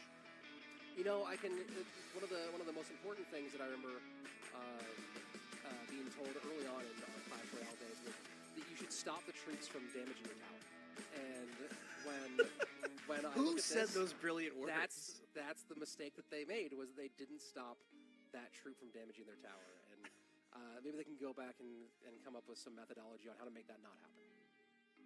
You know, one of the other things that we actually heard early on was sometimes it's better to get troops down as opposed to spells. And this was this was also a brilliant piece of advice, because I do agree in the sense that things could have been done differently. Whether it was stopping the troop from getting damage on tower or just getting a troop down to support the defense on the right-hand lane, either one I would have been very happy with for Chief Pat and Molt, but you know what? They just didn't feel like it. They wanted to make things, they wanted to keep things close here, and now we have 2 kind of back-to-back reverse wins, if you will, kind of stealing it when you saw that the team that was ahead by quite a bit in the beginning dropped the ball. OJ and Riley looked like they were dead in the water. Molt and Chief Pat looked like they were going to win that scot-free with a great connection on both lanes early on. Graveyard on the left, Balloon on the right, and then the offense just completely stopped. Great stuff there from Team Espanol. Well, people forget this, that 2v2 is really easy to throw. That, I think, is the most important thing to remember about 2v2, is because the elixir flows at a slower pace than you're used to, the ability to overspend and then absolutely throw is so much higher. And that's, I think, one of the reasons why you and I really grew to love 2v2 when it was part of Clash Royale League, was the fact that it really required some teamwork between 2 players, and then the idea of deck building not just for 16 cards, but for 16 cards and who's carrying what and in what balance, and why is that important. But also because it has such a thin margin for error. The margin for error, like you overspend a little bit, and it's just, I mean, you might as well like rear back and chuck your phone in the water because you're throwing hard. Yeah, I mean, that's kind of what I was thinking in the very beginning of the game when the first lightning came out for Team Espanol. After a moment, one of their players was ticking to 10, the other one had like 3. And I was like, okay, that's not that bad, because they're actually pretty even with Team English. But it did feel like that lightning was maybe a bit of an overspend, and maybe that's why they took some of that damage early on in both lanes. But they were able to even that out. And then again, not to beat a dead horse, but those arrows, maybe if they were just a troop instead, could have just done a little bit more. But as you're talking about, you know, elixir flowing more slowly, not having troops on the board as opposed to using spells, sometimes spells can really do you dirty in 2v2. Chief Pat and Molt just not able to close things out there. So 1-1 here in our first set of 2v2. And now for our final game of 2v2, Ian77 versus, or excuse me, Ian and Broyal versus Bale and Benihoo. And this is going to be an exciting one. I imagine Ian will take the reins for Team English. I would think that maybe Benihoo would, but obviously they both have a ton of experience. They probably know each other relatively well. I could see that going either way. But I do give the skill favor towards Team Espanol, at least in this 2v2. You know, now I'm trying to see if I can get back to a little Liquipedia and look at 2019 Clash Royale League and see where Bale was in 2019 season, or was he in the 2020 season actually, right? Yeah, he was in the 2020 season. Yes. And just get a kind of an idea here. I think Bale ended up playing some of the 2v2 on that side, but I'll jump into it. I'll find it here in a moment. But you know, you were talking about spells in 2v2. Takes me back to the first 2v2 matchup of World Finals in 2018 when Immortals went up against Ponos, and they were shocked to play against a spell cycle deck in 2v2. Right. Caught completely unawares. So, you know, this game does so many things, Andrew, and I'm always here for it. Yeah, it's crazy when you look back at Bale's, Royal API or Liquipedia, just, dating all the way back to 2018 and all the events that he's done, team and solo. He's just really been in this game for so long, almost 10 years at this point. And a little fight there in the middle ends up with nothing doing for Ian and Royale. And so I think Ian probably takes the cake in the muscles here for Team English, but Royale's mustache, I feel like, does definitely take the cake over Ian's. I mean, Ian's is good, it's getting there, but Royale's it's luscious. That thing is no joke. Luscious is great. I do like the use of luscious here. Yeah, that dig team was Insei, Kodigo, Flash, Bale. Yeah. And Cody Garmer was their 1v1 star. Yeah, Kodigo's still trying to make things happen in CRL, still streaming pretty regularly. And a lot of damage coming in here for Ian and Royale as that poison does get the job done, but damage done as well, down by about 1,000 HP on opposite towers of the board, 2413 for Team Espanol, 1497 for Team English. And as you guys can see on the left-hand side of your screen, that is our points counter. So a win here for English could bring them within one. As we get back to our 1v1 set, they would love that. We'll see if they can do that or if Spanish will continue to widen that gap. Yeah, curious to see a full lava battle here. We really have seen the breadth and depth of 2v2 deck selection in these three matchups in this set. Seen a little Royal Giant, seen some Ram Rider, seen some Hog. Yeah, some Graveyard. We're going to the skies now, so yeah, definitely love to see. And that's the thing about the meta right now. There is so much that is working in the meta at the moment. You see a double hero Mega Minion ability there, first from Team English, then from Espanol to clean up the hero Mega Minion that got to their side of the board. As a Valkyrie just kind of swings away, she does some good damage on that right-hand tower. Ian and Royale not worried about it, but a lot of damage done. And Bale did play some 2v2 in that season until they settled on Kodigo and Flash as the 2v2 duo over here. So, little history there for you. Some experience in 2v2, but not his primary slot. Yeah, I felt like that team just had a hard time figuring out who needed to be where, and then, Kodigo probably being the best player on the squad, finding success in 2v2, but then they were kind of left wanting in 1v1, it felt like. Yeah, Kodigo even had some success into the Clash Royale solo. And that Valkyrie on some skates because of the Evo Baby Dragon. Doesn't get the tower. 824 now as Team English's lead, or at least being close in damage, has just gotten wider and wider. Team Espanol up by another 1,000 HP, or at least a similar 1,000 HP, but Team English with only 824 HP remaining on their tower. Final minute just about to hit. And here we go, triple elixir flow and fireball to clear, and that's a lot of chip they're gonna take from, and then the lightning to clear, and this is trouble for Ian and Royale. What an interesting lightning to go up high there, avoid the tower damage, and just let that lava live on the tower a little longer. Now at 346, they are in spell range. Fireball, snowball, arrows, lightning, all that is going to be more than enough for Team Espanol to take the win. And they aren't in a situation where they can put enough going the opposite direction to really make it a problem. And there you go, lightning comes in.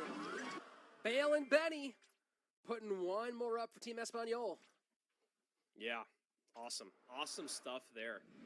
Great start of the day for Team Espanol. Now up a few games, up a few points, if you will, and Benny and Bale doing kind of what we expected, right? We felt like that would be one of the strongest 2v2 pairings on the day, and that's kind of what we saw there. I mean, that's no slouch in Ian and Royale. You get into, obviously not a mirror matchup, but both going to the skies, and it felt like Benny and Bale were just really in control that whole game. You know, I wonder, how often do you have to have your eyebrow slice redone? Like, do you do it yourself, or do you go to like a stylist to get it done? I've never been an eyebrow, like a slice in the eyebrow guy. You know, it's not really my vibe. You should ask Benny that. I feel like he would love having that conversation. Yeah, I mean, it's one of those ones where, like, do you have to do it daily to, like, maintain the clean lines, or does it, like, take a while to come back, and then are you nervous? You're like, is this what my eyebrow is forever?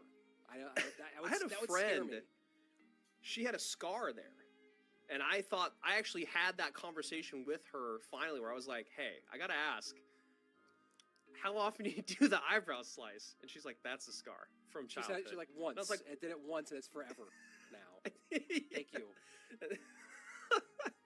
But yeah, I actually kind of wondered the same thing. So I hope we do get to the bottom of that eventually. It's a good look. It's a good look. If you ever got like kids do like the lightning bolt in the side of their head, that it lasts for 2 days, and then you're just like, now my hair, it looks like I did something wrong to my head. Yeah, this not the case here. I hope someone tells Benny about this conversation. It is a very important one. We find out that it's actually a scar, and it's a serious thing on the back end. Yeah, that'd be good for us. We love you, Benny. That'd be good for us.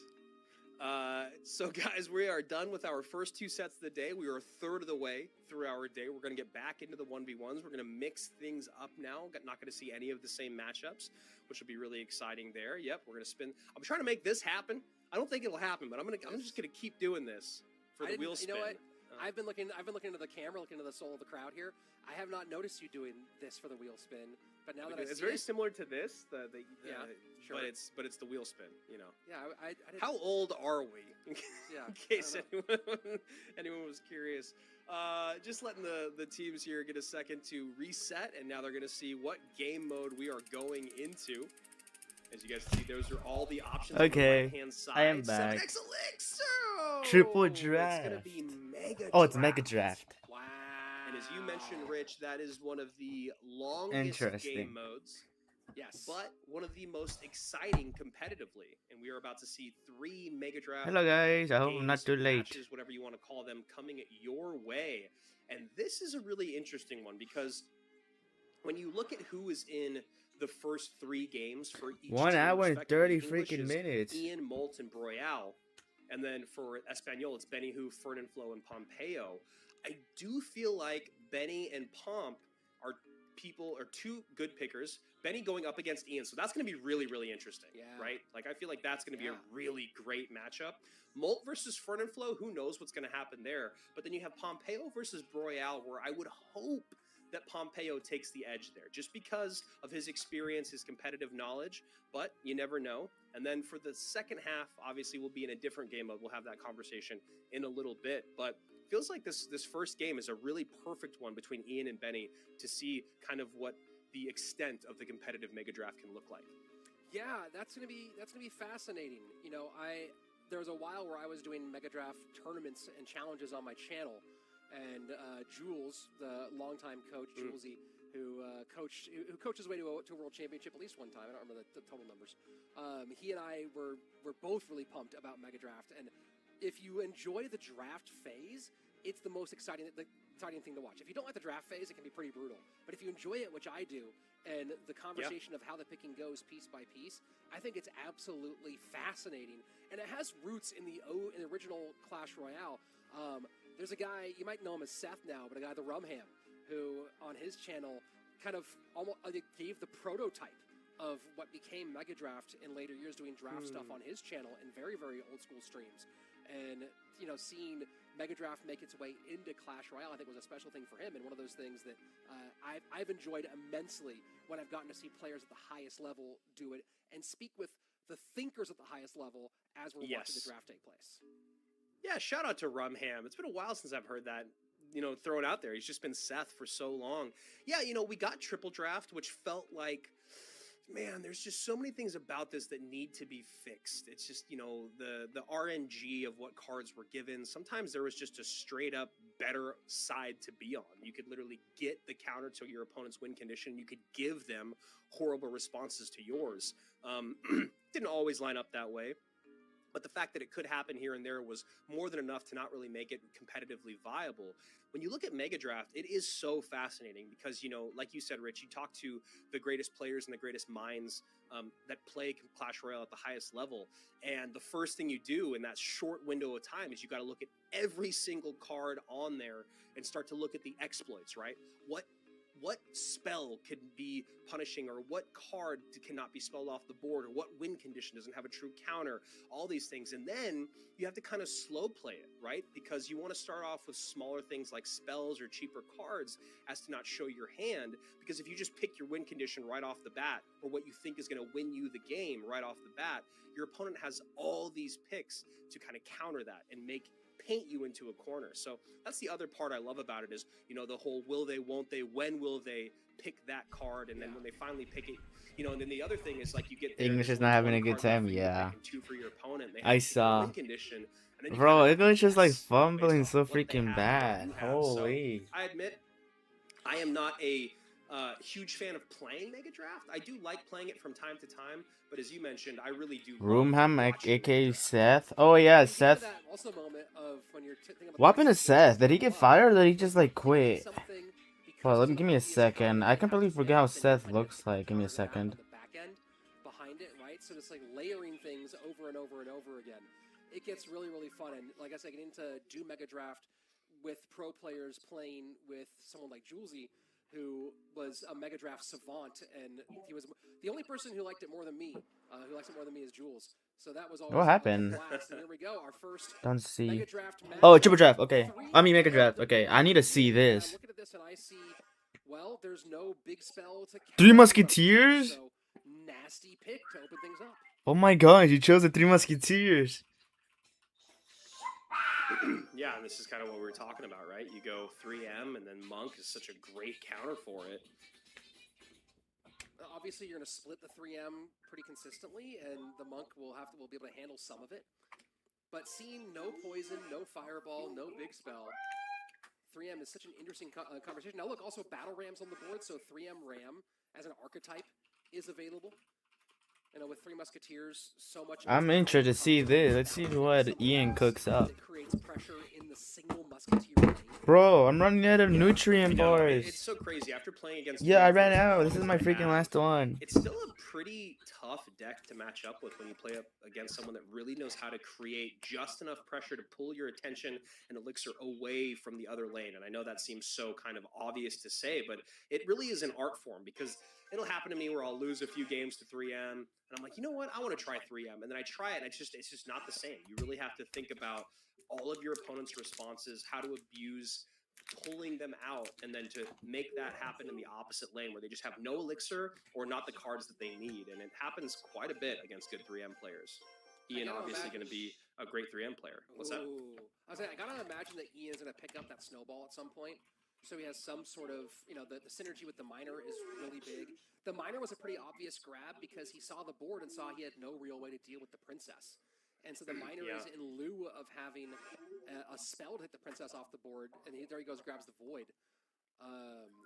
You know, having that princess being a menace in the back, definitely a concern for him. So now the earthquake for the graveyard. For the, or for the tombstone, for the tombstone, for the tombstone.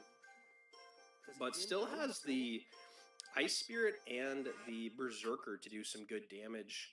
I don't know how I feel about this deck for Ian. It doesn't have the ability to kind of create a lot of tankage in front of the. Bro, Ian is cooked. You have like a Barb Barrel, an Ice Spirit, or a Miner. It just, I don't know. We'll see. We'll see. Ian can make anything happen. Well, yeah, we'll see if it sits on 3M for a long time. You know, lots of cycle cards to play. There we go, Miner into the front. This is literally almost like my deck on my alt account. It doesn't have like any really great ways to support the Miner. So there's like, you can't log the front, you can't snowball or create room. He'll win? Yeah, I hope he does. I mean, he has the power of 3 Musketeers. Yeah, I'm lending my power to him. Defense there from the Musketeers, and yeah, I guess if I'm Ian, I'm just thinking a lot about hoping that these Musketeers break through and then getting good minor chip damage. I mean, Ian's a guy that's lived in that world of chipping away at the highest level, so he could just be thinking, all right, I'll use the 3M for defense as much as I can and get some minor chip when I can. Just be interesting. Goes early with that. Now maybe a late Barb Barrel on the left. No, goes for the Berserker instead to clean things up. Now the Barb Barrel comes in. Yeah, smart. You had to wait for the Monk ability that was going to come pretty obviously. So picking up the Void will be primarily a princess target. You almost call that a wash, and then the 2-3 split into the Rascals with the Musketeers. Yo, being Nuju, I'm not gonna lie. Oh my god, he's so bad. Surrounding that princess. I think he looks good. Effective, does get But he's such a baddie. down, but then cleans everything Man, up. if I was a girl, I would have hooked up with him. More value to Ian's Void. Maybe not knowing the interactions inside and out because Void is not super popular out there, but I would imagine Benny does. Is that one Musketeer on the right-hand side, as you said, Rich, the one Musketeer. By the way, who are they talking to? Are they talking to like their coach? Now the lowest tower on the screen. He's got to be happy with that, right? Just the definitely. Uses its ability on its own side of the board. He gets the damage. He's going to come out pretty much even here, and now going to put the pressure on the right-hand side. Great catch there with the Ice Spirit on that princess. Would have been just a little bit more annoying to deal with. Perfect timing on everything. Still gets good value and takes the princess out of play. How does Benny get on tower here? That's, I think, the question of the day. He can't zap his way to victory. He needs to get that Ram Rider connect, the Battle Ram connect, which finally gets down to pick up the 3 Musketeer damage.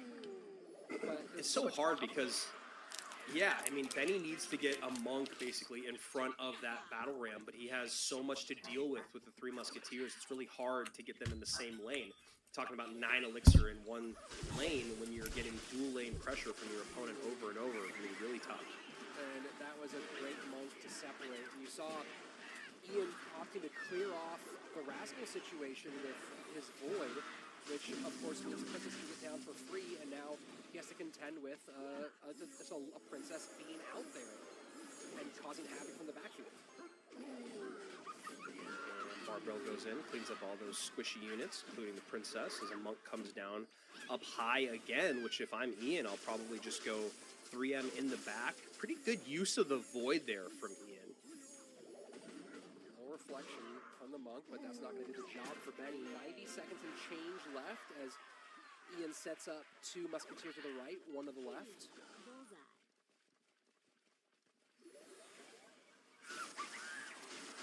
Go minor for his princess again.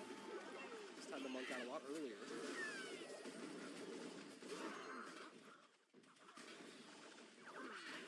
And right now, just like what you're talking about, Rich, there just seems to be no way for Benny to get on offense whatsoever.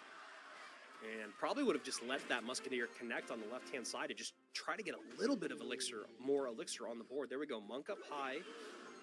Goblins behind again. This time, though, that's a solid reflection. He's going to get a lot back onto those Musketeers. They're doing the damage. But not quite enough as the Muskie connects again on the left-hand side. Zap to slow things down. Tons of damage in both lanes, and the spell situation has really worked out in Ian's favor. Yeah, I mean, you know, I saw the Void there, and I wasn't sure if he was going to pick it or not. Ends up going with the Void and the Miner, so he's got 2 ways to get on top of the princess, including your 3 ways if you talk about the Barbell when the princess gets up close. Here's that push that we were talking about, but instead of the Monk being up front, it is the Rascals being up front. So Benny just out of sequence once again. 2 Musketeers working down the left-hand lane, Miner on the right, and just not able to break through at all. Freaking Ian, bro, I was muted. I keep getting muted. Yeah, that was a tough situation, and once Ian had He actually knows how to use the 3 Musketeer. Dude, that deck is insane, dude.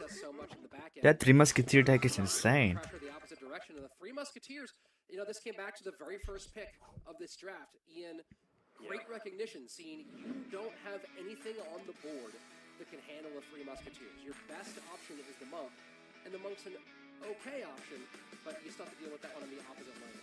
Just perfectly used by Ian, and I believe the Musketeers did the majority of the damage in this one. Yeah, and that's kind of exactly what we talked about, and then the opposite of what I said. So it's exactly what we talked about in terms of looking at everything that was in the field of play and figuring out what the hardest card to counter was, and 3M ended up being the choice there for Ian. Great pick. As you said, the Monk is a good way to respond, but as we just saw in the game, not very effective. And then so Ian goes actually with the heaviest card right off the bat, just going, doesn't matter. There's just really not a good way to get around this, and that's exactly what we saw as that game went on. The 3M, his first card picked, his first card played, and just absolutely unstoppable. So great stuff there. Unskibidi. Kind of what I mean, that was what Mega Draft looks like at the highest level, right? Two great players. Do you are One of them just unkillable? Yeah, better we'll than the keep getting other, 200 damage or more with every and Ian attack. ends up taking the win Yeah. there. I'm excited to see Especially this next without one, 'cause I imagine the Evos. thought process that Benny and Ian went through is going to be very different than Fernan and Molt. Yeah, no, that recognition having happened quickly is, of course, one of the key factors. And then you think about the picking situation where Ian made that pick, and you're like, hey, Monk is a great initial option, but that Monk has to also be able to do something for you the opposite direction. But the problem with trying to figure out the timing of those two things is, and we saw Ian do a great job of sucking out the Monk ability on the opposite side of the board rather than on his side of the board. So it wasn't getting a whole lot of chip, and it also wasn't able to, as you mentioned, be in front of that Battle Ram at any point. Battle Ram came out late in the game, defensively, not offensively. And here we go into our next Mega Draft battle. And let me go ahead, and I'm going to take a screenshot of this so I can reference the board later. Yeah, Molt going with arrows right off the bat. Looking at the spells, there's only arrows, snowball, and zap, rocket, and then you got barrel and delivery that kind of can double as spells.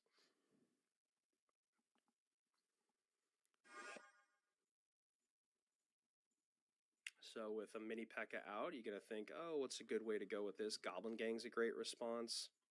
I don't love Skarmy, but Skarmy maybe does bait or pull out the zap. Yeah, zap, bar, barrel, both problems there, so people kind of having to wait and see. And you look at the win condition side, right? So you see the Goblin Giant and the Balloon and the Royal Hogs, the Royal Giant, the Graveyard. The Balloon's one of those ones where it could be a really sneaky last pick if someone's not covering Balloon with their picks, right? If they don't have, and like Cannon will hold, Fernan needs to find something that's going to defend the air. And right now, Muskie, Gang, he could grab a Rocket, Archer Queen, but there's not a ton of, there's limited air defense options. Molt may be grabbing one of those, and then going with the Balloon as a late pick could be pretty nasty. Yeah, I like that call. We'll see if they're both thinking about it or not, but could be a great way to go. Skelly Drag's kind of leaning in that direction with the cage. Yeah, I mean, you have the mini tank and the brawler when it goes over a top cross, and the Skelly Drag's obviously making some problems up there as well. Since there's not a big spell in play other than the Rocket, I think I'd love to see the Furnace or the Musketeer picked here by either player. Right now, Molt did need DPS, but instead he goes with the P.E.K.K.A. So we get an AQ out. AQ, the only way that she gets taken off the board is with that Rocket, but I just don't think Rocket makes much sense in Molt's deck. Then you're just only playing to counter, and you don't really have much synergy. You do disrupt the ability for the Archer Queen to play behind King Tower, though, which I know that Molt would appreciate that. Bro, I'm muted again.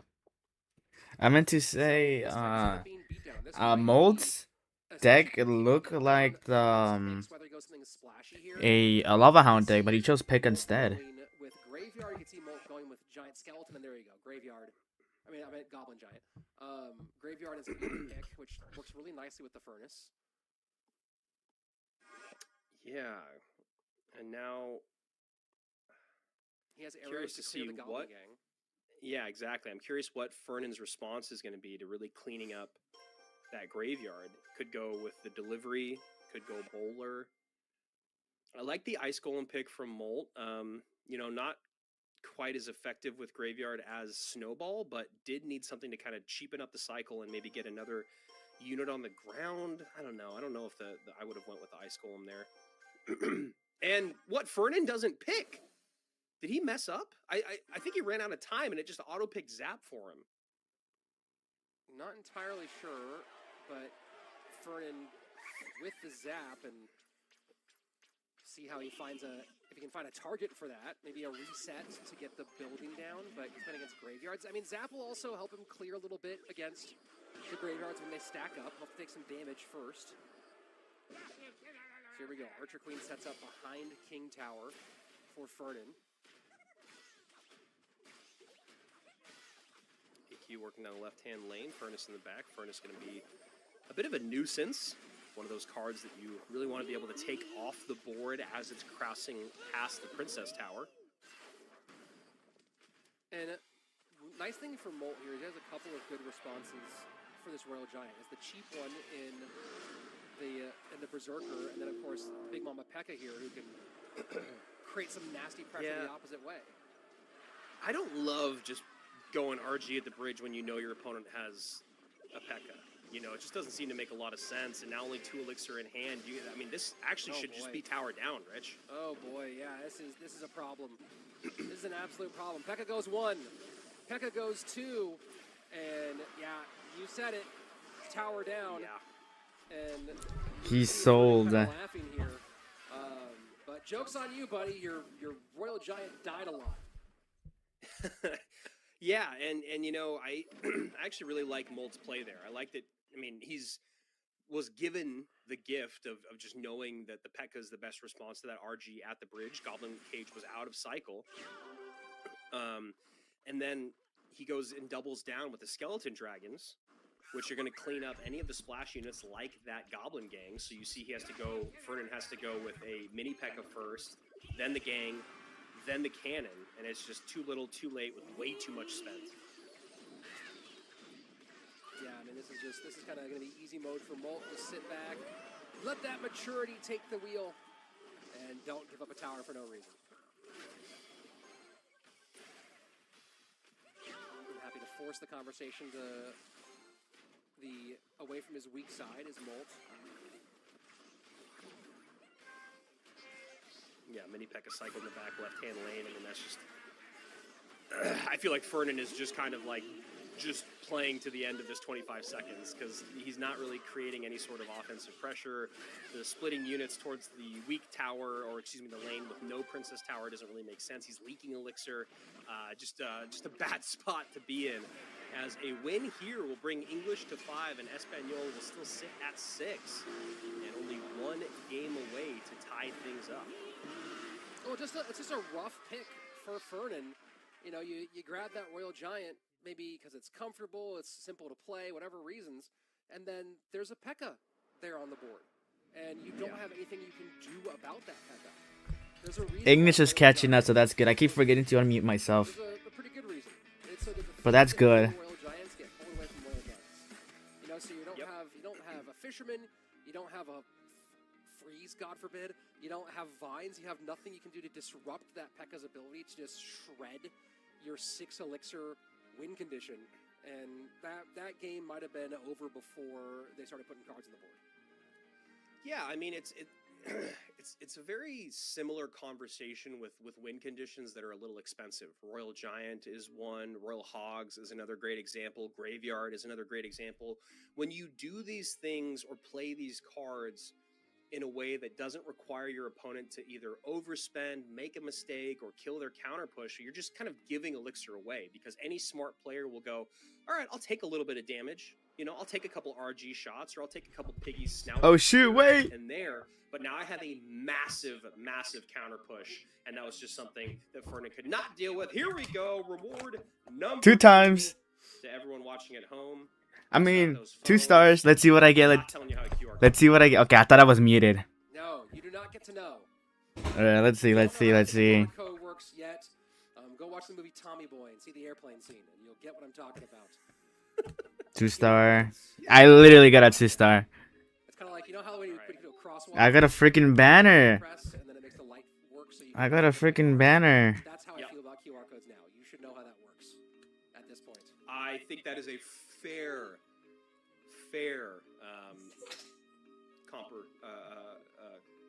wow, I'm sorry, I'm reading the chat and looking at my reward. I think that sounds about right. I think that sounds pretty good. I got 2 stars. I think it's going to stay at 2 stars. I'm going to wait till we're on camera. I'm going to roll mine up when we get there. Mine's hanging at 2 stars. Hey, if you don't know how QR codes work, hint, point your phone at the screen and then go from there. We're still telling him. We're still telling him. I'm not saying how it works. I'm saying see if something happens. when you do that. Comparison Maybe was the something will word that I was looking for earlier, so that's how I feel. All right, hold on. You ready for this? I'm You ready. want to go first? You going first? You go Okay, first. okay. I'm ready to go. Here we go. All right. Yep. Let me roll it up. One. No. Yes. Oh. Each time you got more lucky. No. No. Come on. Here we go. What do we got? 110 Giants. 110 Giants. Not bad. I Not bad. Okay, don't here we go. know if I've played Giant I in this decade. There we go. Here we go. Here we are. Oh, 2 stars still. Sad. And see, Wow. hey, I got dude. Royal Giants though. Yeah, but you might actually get your Royal Giant to max here pretty soon. This is true. Oh wait, did I get another one? Oh whoa, I got another chest, and it was a 4-star, and I got 2,200 spear goblins. I don't know why that happened. Bro, you guys only Maybe 2 no- spirit maybe I had goblins. another chest, I didn't realize it. Maybe I didn't open. I don't know. That's so weird. All right, Pompeo going right off the bat with a giant skeleton here. Like Going it, real heavy. We've seen some good giant skeleton action. Royale going with the 3M, hoping that he can recreate the success that Ian had. And a chance for Team English to tie things up at the end of this game if Royale is able to take down Pompeo, which could definitely be tough. Yeah, NATO's out there, Rocket's out there. And yeah, I wouldn't be surprised to see if Pompeo at some point pulls all 3 to one side just to deal with them. Especially with the pick. ability of the Giant Skelly or the Golden Knight, right? That's a great way to help take care of those 3 Musketeers. Also being like an all-time NATO player, right? You think about someone who is so comfortable with Tornado. This is one of those guys for sure. You got Aziz, who's got a 4-star chest, got 6 Spirit Empresses. So we got Aziz. 1 Mighty Miner. It's one more than you used to have. That's true. 100 mini Pekkas. Birdman says Broyal about to be smoked. We'll see if he can pull off the upset. Yeah, I mean, I wonder if Pompeo, like Graveyard or Skeleton Barrel are the 2 things that come to mind right now. All the tankier, the Golem and the Royal Giant seem like really bad moves into the 3 Musketeers. So you have to imagine it's going to be some other methodology. Getting right on tower is nice. If you can get into the second level with any of these troops, Cannon Cart and Graveyard have great synergy. It feels like GY is the pick, and that Royale should be picking against Graveyard right now. Yeah, that is really interesting. And he goes with the Inferno to maybe deal with... I don't know if I like that Inferno, especially because he's already got E-Spirit and NATO. Giant Skelly's bomb's going to be quite disruptive there as well, but nothing to attack the skies, so you can kind of see what Broyal was thinking about. I just noticed that Broyal's picture on the right-hand side, the mustache doesn't go as far down on the handlebars as it is right now. And I'm wondering if it's like a victor, like if there's any sort of like significance, right? He grows the mustache further and further based on win streaks, whatever it is. You know what I mean? Well, hopefully he doesn't have to shave it after this one. We'll go full Fu Manchu. Like he'll hang down if he wins this weekend. That'd be sweet. Anyone that could pull off the Fu Manchu is pretty sweet. Broyal's deck. I was actually gonna say Pompeo might go with Mortar, but then Broyal did pick the Goblin Giant, so I was like, maybe it's not as good, but Mortar, he could still get on offense with that. And obviously having a building now to pull that Goblin Giant in is going to be nice. I am very curious to see how this plays out. All right, so the Muskies split, and we'll see if Royale gives cover to those 2 on the left, decides not to. Let him just eat those mortar shots. As Pompeo just leaks a bit of elixir, but gets the Giant Skelly out after one of the Musketeers connects, and now he goes Giant Skelly plus Cannon Cart at the bridge. Pompeo's thinking about that E-Spirit. I've watched him enough to see when he gets excited, and that's actually pretty good defense there for Royale. Yeah, he was a little ready for that one, and Royale saw the writing on the wall and covered nicely. Pom has to eat a little bit of sizzle here. Nope, opts to kite it away with the bomber.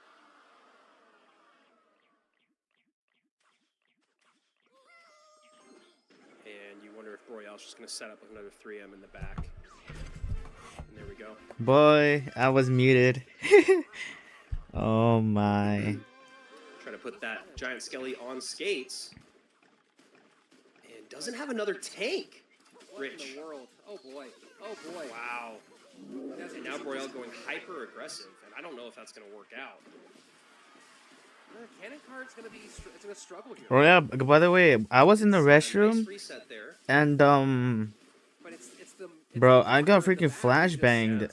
One of the ads literally had like back to all square plus for Royale. inappropriate stuff. And a really aggressive Lumberjack with the reset from the Doctor. Not a bad play, and as you said, one of the best NATO players out there. Great heads up NATO, but damage done. And for I accidentally downloaded the app Out for Pomp, and a cage comes out for accidentally. Royale. Well, the stun retargeting onto the Lumberjack was absolutely huge for Royale. And just gave But I'm not a freak, so I'm gonna uninstall this. I'm not much of a comic reader anyways. Nice timing there with the Heal Spirit for Royale, showing he does got a little bit of moves. Oof, that's tough. And the Golden Knight should turn to the Doctor. Yeah, that's tough. Does get the retarget. That's nice. Nice play there by Royale. He's got some. Again, he's playing pretty well. Yeah, I mean, Pompeo trying to find a way through, but, you know, he picked essentially a no-win condition deck, you know, Mortar notwithstanding. Yeah. And a lot of times we've talked about how Mortar does need a secondary win condition to make it effective. That's why Mortar Skeleton Barrel, Mortar Miner, you know, Mortar Bait has always been so much more effective than just traditional Mortar Cycle decks. And I wonder if they're going to use, there we go. I wonder if we're going to see the NATO put them together to make the connection. That Musketeer still going wild on the right-hand side, and just Pompeo shaking his Bro, Yell is actually one of the Three Musketeers. I'm telling you, the Three Musketeers is so freaking good. Goblin Giant come down. Would love to see the ability pop here. Okay, good. I'm not muted. Bomber as well, and the E-Drag. Where is the ability? Oh, what a NATO. That is, oh, that's it. That might be the game right there, Rich. That is a huge misplay. And that is a waste of elixir, and now we're seeing a desperation drop of the vines. Wow. Royale, though, somehow stays alive. Yeah, dude, that was insane. He actually stayed alive. Nope, Golden Knight goes to the top. Great catch for Royale. So here we go. 75 seconds left, and Pompeo is the one putting the pressure on. He sets up at the back. One last attempt to try to break through to the next level. Yeah, and I really like the play there of keeping up with the pressure with those Musketeers going to the right-hand side. Vines coming down, Skellies in the vines to try to deal with the E-Dragon. Won't deal with the E-Dragon, but will deal with the Giant Skelly enough to where the E-Dragon is not a threat. And this is really well played by Royale. Some really tough interactions that he played really nicely, kind of understanding the macro matchup here, and obviously with 30 seconds remaining and a Giant Skeleton, anything can happen. Gotta see a Golden Knight. Oh, that Golden Knight dash, Rich. That's a good dash. Oh, the Skeletons! Wow. The Skeletons That was really good. The Muskie has to get reset on the right-hand side. It does get reset. 2 cannon cards on the board. 158 left. 13 seconds to go. And the Skeletons up high to send that Golden Knight off on a fool's errand. Win the game for Royale, and he is pumped. Wow, Pompeo losing to Royale in a Mega Draft. That is actually pretty surprising. Dude, if he didn't put the freaking Skeletons down, I think he would have lost. But brings us to an even he's game, actually pretty good. 6-6, or on the scorecard 0-0, if you will. And we have a brand new day ahead of us as we are now halfway through our second 1v1 set, almost halfway through our entire day. That was flipping good. Holy flippity flip. I'm pretty impressed. I actually thought he played pretty well in that game. I mean, his situational awareness when it came to the Electro Spirit, when it came to the Golden Knight dashes, and just managing that really well, not panicking, recognizing the NATO Golden Knight situations. And, I mean, Pompeo did just about everything that you can think of to try to figure out a way to steal that one. And just there are 2 pushes where Royale just held strong and gutted out the win. That was pretty great. Yeah, there was the one where it looked like Broyal had kind of sat on the ability for too long from the Goblin Giant and the Goblin Doctor. A great NATO from Pompeo, plus Broyal using the ability, which is obviously going to waste that elixir. I'll get back to where we were because I want to see what we land on here. We just went to one of the longest games. 7. And now we're in Infinite, baby. Yes. Let's go. What a great dude. We've seen like all of our favorite Oh duels. We've seen boy, I want to 7 see how this triple and goes. sudden death. So I'm very happy with where we're at. And then yeah, I'm playing Clash Royale on my phone, Royale was just gonna get completely overwhelmed, and you could see. so I may not look at chat as much. Hoping that something would break through, and somehow Royale is able to hang on. And then, as you said, with those skellies, man, those skellies were a lifesaver. It looked like Pompeo had done that one thing that you always hate when you're playing against Golden Knight NATO. You've defended perfectly for 4.5 minutes, and then at the very end, when you're kind of starting to panic a little bit, you put one unit too close to your tower. Burrell does a great job. Skellies are high, Muskies are low. Golden Knight goes to the Skellies. GG, English 6, Espanol 6, and now we're going into Infinite Elixir. Love Infinite Elixir. And are we going to see, we saw Riley go fast cycle, Magic Archer drill, and triple Elixir. Does he go that kind of direction in Infinite, or does he go with something heavy and really just like turn this thing into a slugfest? I'm curious. Fernan has been running. I don't know. I don't watch Fernan's content, so I don't Bro, know I lost my tower. plays. Whatever, I lost. Minor Wallbreaker Evo Battle Ram deck with freeze. I mean, that's been what he's been running consistently. So it's 6 on 6. I'm trading for Spanish for the next one. No. I hope English wins. Archers, Princess, Minions. I hope English wins. I mean, I'm going back dozens and dozens of matches. It's been all he's running. I don't know if this is his signature deck or if it's just what he's doing right now. I'm very curious to see if this pops up at some point today. We haven't seen it make its way into the game yet, but it would be fun to see him give it a ring. Yeah, that's a really interesting one. I'd be curious to see if it came out. I really wonder about the strength of freeze in Infinite Elixir, because the whole idea of freeze is like your opponent has kind of spent what they have elixir-wise, and then you lock it all down. But if you can just keep going forever, but that does sound like a tough mid-ladder deck to run into, and if he plays it that much, he's probably very good with it. You could be. I mean, maybe. Watching to the Royal makes my Elixir Infinite. Okay. I did say I wanted to see it. Right? There are a lot of things like, if you're What the fuck, buddy? And a fight breaks out, it's not a good thing, but you still want to see it. You know what I mean? But you're staying for it. Yeah, you're not leaving. Same thing here. So I definitely want to see it if it happens. But Infinite Elixir lends itself towards the heavy stuff. But if you're not trolling, you're not trying. And I really hope we see someone come out with something weird and fun and different. Yeah, going with our Infinite Elixir, we're going to start things off with OJ versus Rob Lease, and then Riley versus Bale, and then Chief Pat versus the Gref. So fun back-to-back here.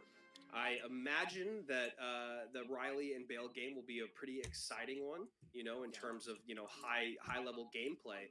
But that's the thing about 7X Elixirs. That's not why we watch it. We don't watch it for the methodical gameplay. We watch it for the madness. And I hope that we get that in all 3 of these games. After those 3 games, we will be halfway through our day and hopping back into 2v2. So moving along quite nicely here in our English versus Spanish Creators Showdown. And just a reminder for everyone watching, CRL is this weekend. That's right, CRL Esports is back in 2026. Now, while World Finals have not been announced yet, the competitive scene is that. You can't imagine all these players are going to be working towards it, including Riley, who is the only person in the fray. All right, OJ. I hope OJ wins. World Finals. Let's get into OJ. E-Golem. Oh, boy. Oh, my gosh. EX is going to kill it. Great poison value to start for OJ. This is going to be fascinating. Yeah. Wow, and the freeze is in play. A different freeze deck, but freeze in play. Already has the Evo Executioner out, does OJ, and you know what? You have Infinite Elixir. Why not give you Infinite more by taking these Elixir golems off the board, says Robbins. I guess that's an interesting question, right? Like in Infinite Elixir, where you're so rarely going to have your opponent get below 10 anyway, why does it even really matter to feed him more Elixir with the Elixir golem? Just, hey, you got to stop these. And you already have enough Yeah. anyway, so ha ha ha ha ha ha. Here we go. Yeah, I mean, that's the thing about the Elixir Golem is it really can put some damage on the board, and as you said, Rich, great point. If they're already maxed out, it doesn't matter. So we have a triple spell mirror, I mean, I guess quadruple spell, including mirror, at the top of your screen here from Rob, who is technically in the lead at the moment. OJ just spamming the graveyards at the moment as well, and that is a lot Yeah, of OJ damage on the won, left-hand side. yeah. OJ's about to take that tower. And now he's on the right-hand side as well. Giant Skeleton in the pocket. 8:57, ticking down. Freeze all over the place. Cats and dogs living together. And this has gone from fun to forget about it for Robles. I mean, it's one of those things where OJ's it doesn't matter reaction. that they're maxed out in Elixir, but every time that you're doing an Elixir Golem in, you can see Rob is just beside himself.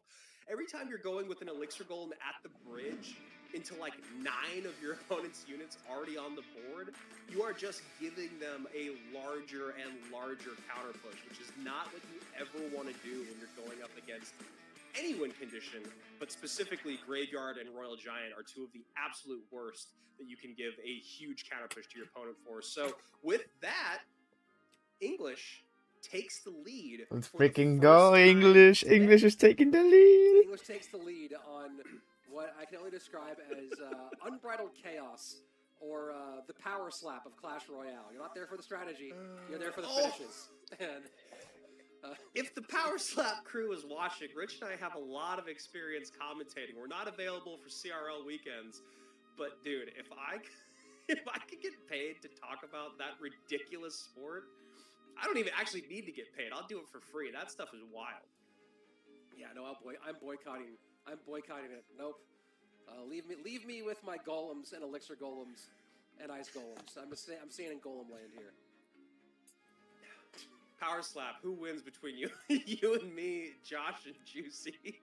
Josh is out first. Let's all be very honest. Josh is. It doesn't matter what the matchups are. Josh has gone first. Josh and the type person be like, oh man, that looked like it really hurt. Yeah, it looks like it really hurts. Yeah. I'm just not gonna. Yeah, Josh is gone. He's just like, no, I'm good. I'm all right. I'm good. Juicy guys. will give anything the good old college try. I could imagine him doing it once and being like, yeah, no, I don't enjoy that. Yeah, no. And then it just comes down to me and you, as it always does, Andrew. And our pride. So one of us is probably gonna go down.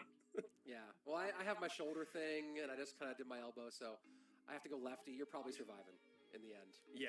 Yeah, wow. Not A surviving good as little Robles. tangential conversation into Power Slap for all of you at home. Yeah, wow. Okay, so I think our question got answered there in terms of the Elixir Golem.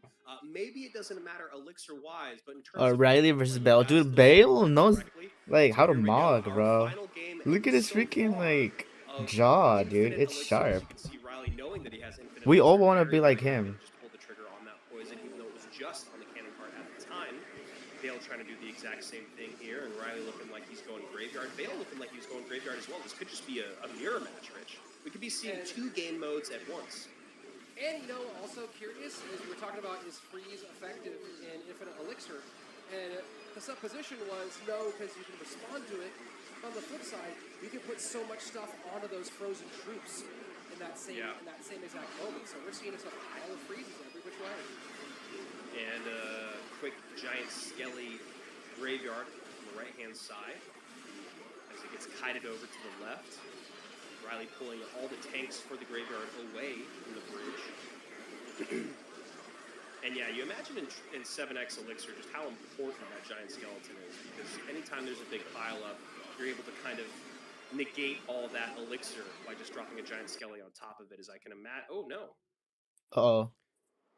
And as I was standing up and watching the game here. Hold on, let me sit back down.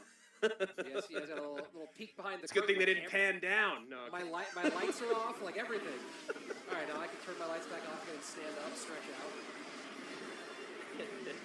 And in that time, luckily we did not miss much damage. Actually, the damage is coming in right now. Bale getting some good damage on the right-hand side. Riley, lowest tower, 18-12, as this baby dragon does get on tower for Bale again. Bale creating a lot of pressure on the left-hand side as that right-hand tower is down to 1409. Riley having a really difficult time getting back on offense, and I don't think he's going to start now. Yeah, this really is with these level of players. This is the don't mess up the game more than it is the use the right game. And the mess ups are happening for Riley right now. As he's in a whole world of hurt. Graveyard opposite direction, poison to support. Freeze in. 50 seconds left. Bro, don't tell me Riley's gonna lose, bro. Are we serious? Yeah, they'll do just a great job of winning these bridge battles. Oh my word. That's it. That's the G to the G here. Riley going to try the best that he can here to get at least one tower down, but Bale is in poison range on the left-hand side, calling GG's already. Yep, and there you go. 2 towers down. Riley getting completely overwhelmed. And that is a tough one for our... Damn, bro. Riley, what the heck? You know, one goes one way. We're back to all square. And the Gref and Chief Pat going to have to duke it out to see who takes the lead out of the set.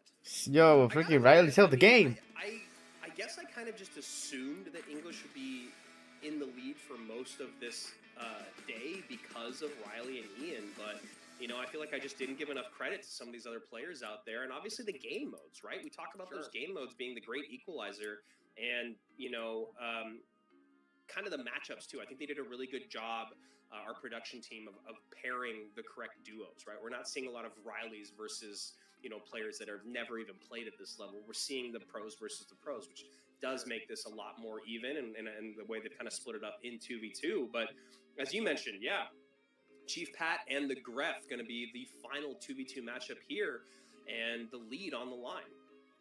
Yeah, and Infinite Elixir, we're going to still see more of the same, and I understand why we're seeing it, and it's, you know, a mode, what's the best way to put this? A mode only gets exposed when you see the best players play it, is a good way to put it, right? Triple Draft made its way into CRL East in the preseason, I think in 2020, and we saw very quickly that Triple Draft was not a good competitive mode. It was a great meme mode, great fun mode, was not good for competitive, but it was only because we saw it being played at that top level. Well, we are seeing a little bit of a change up here. You know, same thing in terms of the giant skeletons, but you know, Chief Pat going with the Three Musketeers. I don't know how I feel about the Firecracker because there's usually so much spell power on the board, but hey, they both got the memo, and that's a nice lightning there. Damn, he got lightning. That 3M already. Chief Pat looking like he's in a bit of trouble. Yeah. That sucks. Mega Knight gonna go get a whole leap on that left-hand lane. Mega Knight on the right-hand lane. Wizard doing work. Lightning doing work. Giant Skeletons deep in the pocket. Yeah. Luckily gets that giant skeleton just far away enough, and there it is. Oh, there we go. For all you fans at home, Chief Pat does it. The Chief Pat rocket, and that was a great one. I mean, I know it's an infinite elixir, but man, it's still gotta hurt to give a whole 3 of Musketeers till like. Yeah, and it's just happening over and over again. Chief Pat needs to just figure out a better way to split them. Oh boy. He's got to go 2 to the left, 1 to the right.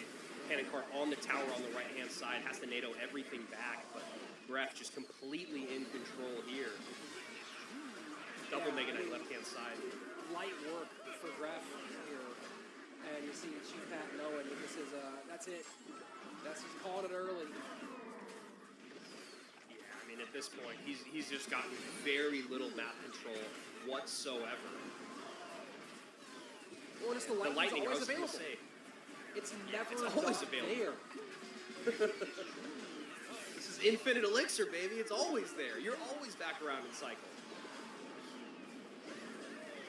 A little Rocket Nano play, gonna try to put some hurt on that left-hand side, and Chief Pat. Okay, Chief Pat making an argument. Can Gref thread the needle with the lightning? He kind of does, as Chief Pat pulls a very freaking nice good out. rocket. Came down last second on the board as fast as it went off the board. The great rocket there. And yeah, 3M up high to maybe try to make the, I don't know, the lightning a little harder, get the DPS where you want it, but nice for the Mega Knight to just drop on top of. I'm wondering to see if we see a Mega Knight drop for Gref, if we see a pocket 3M opposite side. Right, Mega Knight's here. Does he go pocket 3M other lane, other side? Right now, Gref doing a good job of just kind of clogging up the lane. Yeah, he's just gonna lightning cycle. Get that down.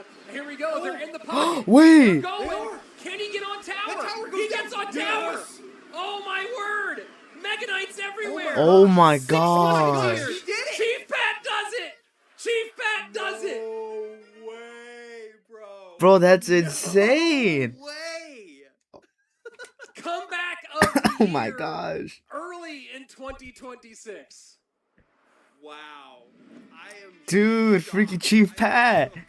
I Oh my cannot god. believe how Chief Pat turned it carried. around. There looked like there was no chance at all. Like, I mean, we're talking tower down, other tower at 1400 HP. Chief Pat has basically done nothing with a minute remaining in regulation, and he turns it around for the first 3 count of the day. I mean, not the first 3 count of the day, the first 3 count of his day. Love to see it. Wow. Dude, well, it was just super clear. It was like the only route here is that he has to get aggressive in the pocket, and he got this opening where there wasn't a Mega Knight to drop right on top of that 3 Musketeers. Damn, bro. 3M comes down. Everything's on the board right now. And then when the second 3 Musketeers came down, and you just saw this absolute avalanche of troops coming down on top of the King Tower for Gref. That got me. You know what? I'm ready for CRL. That got me. I know it's not the same kind of thing, but like Yeah. I'm hyped for doing like Clash Royale competitions for 2026 now. That was fun. Yeah, I mean that was amazing. Honestly, that we've seen it a couple times today. The come from behind win, the turnaround victory, but that was a special one, especially it does usually feel like if the wheels come off early in 7x Elixir, that there's really no way to right the ship. Just give it up. And I thought that's what Pat was going to do, but he sticks with it, turns it around, and you could see the expressions on their faces just change, right? From Gref looked so confident to then realizing that it had slipped between his fingers, and Chief Pat obviously with the elation. That's why we love Clash Royale, baby. Good stuff. Oh man, that was so fun. Yeah, I was sitting there, do it, just do it. Just do the 3M thing, and Gref was playing a smart game. Was getting really. I mean, the lightning of 3 Musketeers thing was so devastating over and over again. That one's. I mean, obviously the stakes are moderate stakes here, but that one's you gotta be sitting there going like, I wonder what his chat. You know, how bad is your chat right now, Gref? How bad is it? What's your chat like? Yeah, when you have several million subscribers, it makes it a little harder. You could feel the pressure of all those eyes watching. And yeah, I mean, I guess that's what we call a good old-fashioned throw. You know, you're in spell cycle range.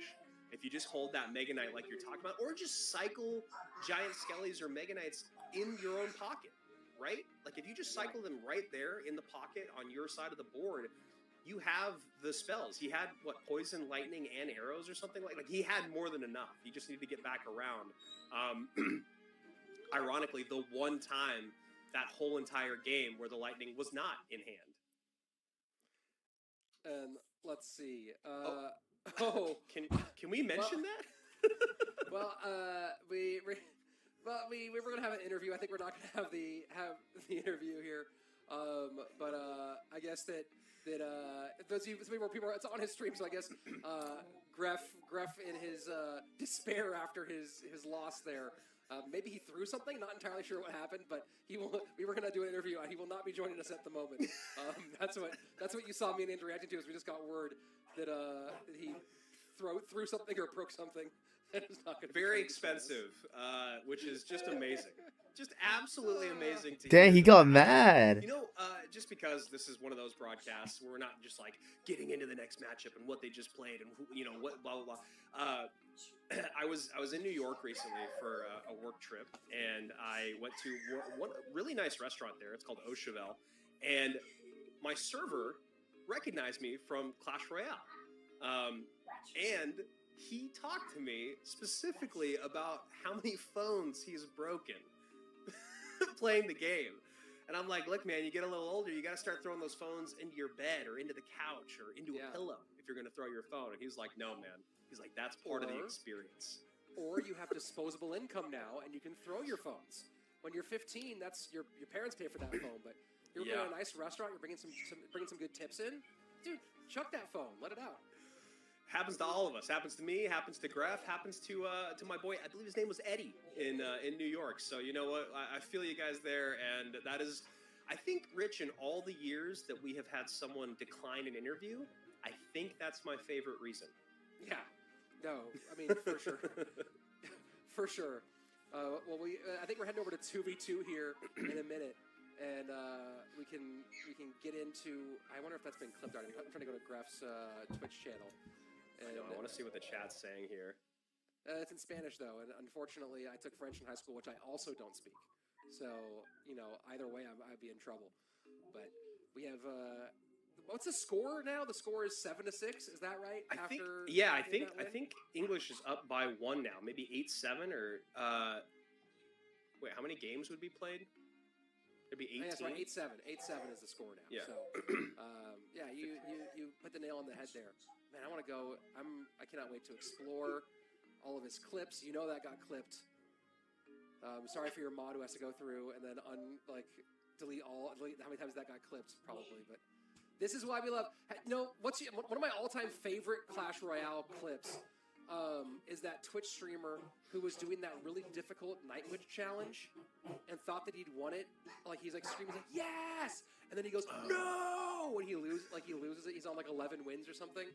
It's an absolute classic. If someone knows that, like you probably can't put links in the chat, but it's like one of the all-time great Clash Royale clips. You gotta love it. People, no, that was me talking about breaking my phone screen yesterday, and like I said, it wasn't entirely on purpose, but it wasn't completely on accident, and I know that's a weird thing to say. You thought it was a pickleball. Got it. 2v2 is okay. I was making a video and I threw something at my phone, not thinking that the phone would go as far as it did. So let's just say it that way. Also, I didn't make up that story in New York. Why would I do that? That'd be a weird story to make up. That's a weird thing to just make up for no reason. Here we go. We're back in 2v2. Chief Pat and Ian, bottom of your screen. Fern and Flo and Bale, top of your screen. Curious to see the Gref on camera again. Would love to see him in just a little bit.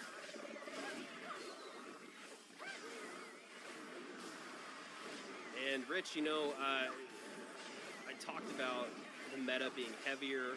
Talked about a lot of giant skeleton in the meta. And it's just, that giant skeleton is on tower. It's just fascinating to see the giant skeleton is everywhere. It's in 2v2, it's in 1v1, it's in 3x, it's in 7x, it's in sudden death. Like, it is just everywhere. Well, the giant skeletons, like, it's binary, right? It's either in or out of the meta. And when it's in the meta, it's in all of the meta. And when it's out of all of the meta. There is no real balance there. And we went through 2019 CRL. We went through a period of time where Giant Skeleton was all over the place. It's just one of those cards that trying to find a balance for it, I think has been one of the interesting challenges over the years. And it's one of those ones that, it just comes in and out of style.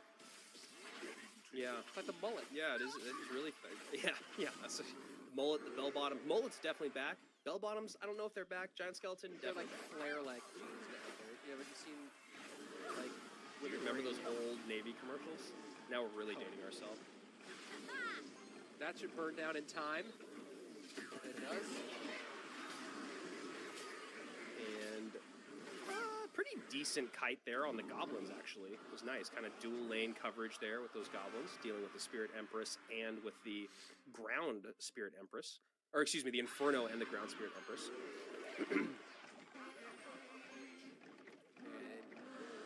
Go. Fernan and Bale setting up the left-hand side. And, this is what we talk about when you talk about deck building and balance.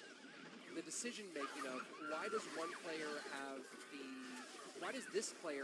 Evo Witch and this player have the Evo Exi? What is the balanced choice there? Notice that the Evo Exi deck with Bale does have the slightly faster cycle with the One Elixir Electrosphere. So I'm just always fascinated by this 2v2 full 16-card A-B player deck. Yeah, I mean, I think the idea of what we were talking about with the giant skeleton is kind of true here too. When you talk about things being binary, I think you want the more precise placement card, and that should do it. Ian and Chief Pat knowing they're going to take the dub here. I think you want the person that is more Holy, they're winning. English is winning. Let's freaking go. the card where the placement is more important. and I think the Witch and the Executioner are a great example. Holy, they're finally coming back. People that line up the Magic Archer, line up the Executioner. Finally. Perfect. The placement gets, 3 units instead of 1. Whereas the Witch, you just put her on the board. She just does her thing, And clogs up everything, and then heals when you kill her skeletons when she's Evo, which is very annoying. Yeah. A long time ago, I wrote some piece about cards that should remain in what I called Noobville, right? They were cards that specifically I thought were great for when you're starting the game, and then it was good that they were bad after that. And a couple of those cards have now become central meta because of Evos and Heroes, and hero. I say heroes like that, and heroes. And that's the Wizard and the Witch. The Wizard and the Witch were 2 cards that I thought were like, that's fine, leave them where they are. And then the Wizard, I'm actually pretty okay with what it's doing now. Like, I think it's interesting that it's part of. It's pretty good. The game. I still think the Witch. I vault it. I just don't like her. I dislike her. It's a personal I definitely think that the adjustment, the nerf was good, but I agree. She does drive me crazy. I know there was that beautiful point in time in the game when you would just see a card played. I mean, it still happens when someone plays a specific card, but you see a card come out and you're like, this guy. This is going to be an easy win. They've got a Wizard out, You're just like, why would that? That should be so many different cards. But yeah, with the Evos and Heroes, things have really changed. And yeah, the Hero, the Wizard, an interesting one because it has both Hero and Evo. Both of them pretty effective, but the Hero Wizard is definitely taking the cake there. It's just such an interesting, and that collection ability has so much value. So here we go, Spanish team once again rolling out with the Evo Exi. Similar construction potentially here. Maybe this role is reversed. Yeah, here we go. It's the exact same situation. At least Gref's got a smile on his face, Nice lineup. Oh my god, dude, I got so much stuff in my desk. It's all falling apart. I actually really love Drill in 2v2. I think I talked about this at the beginning of the year with that other event where, there was a deck that... Holy lineup. Nate, known as being a great minor rocket player. But it was basically like Nate had like 7 spells or something like that, and Goblin Drill, or 6 spells in Goblin Drill, and Juicy had all the troop cards, and it was just really, really fascinating to kind of see how effective it could really be. Obviously, this is not the same type of thing we're seeing from Molten OJ, but when you have those drills of flying late game, there's just always going to be a ton of spell value at hand. So I do really love Drill in 2v2. It sounded like a country song. Those drills are flying. Boy, I have this microphone on my stomach. Oh my god. We'll write it. We got time. A fiddle involved somewhere? Defensive Drill, slightly underrated. Everyone underrated, overrated. Shout out Cash Flow. Slightly underrated defensive Drill, especially when you're able to put a mini tank in front of the goblin spawns and force no extra response out of it.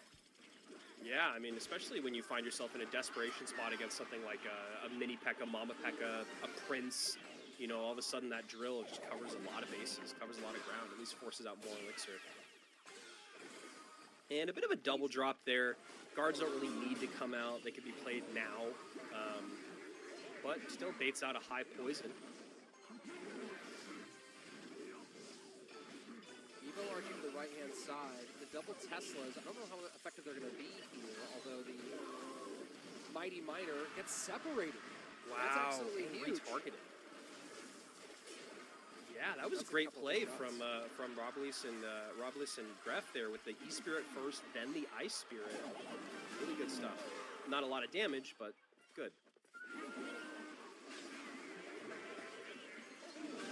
Evo Drill going to work. King Tower activation against Evo Drill going to be a little iffy here. Right, now you got 2 cannons going to work on all your drill attacks. Yeah. I don't think they want to go same lane.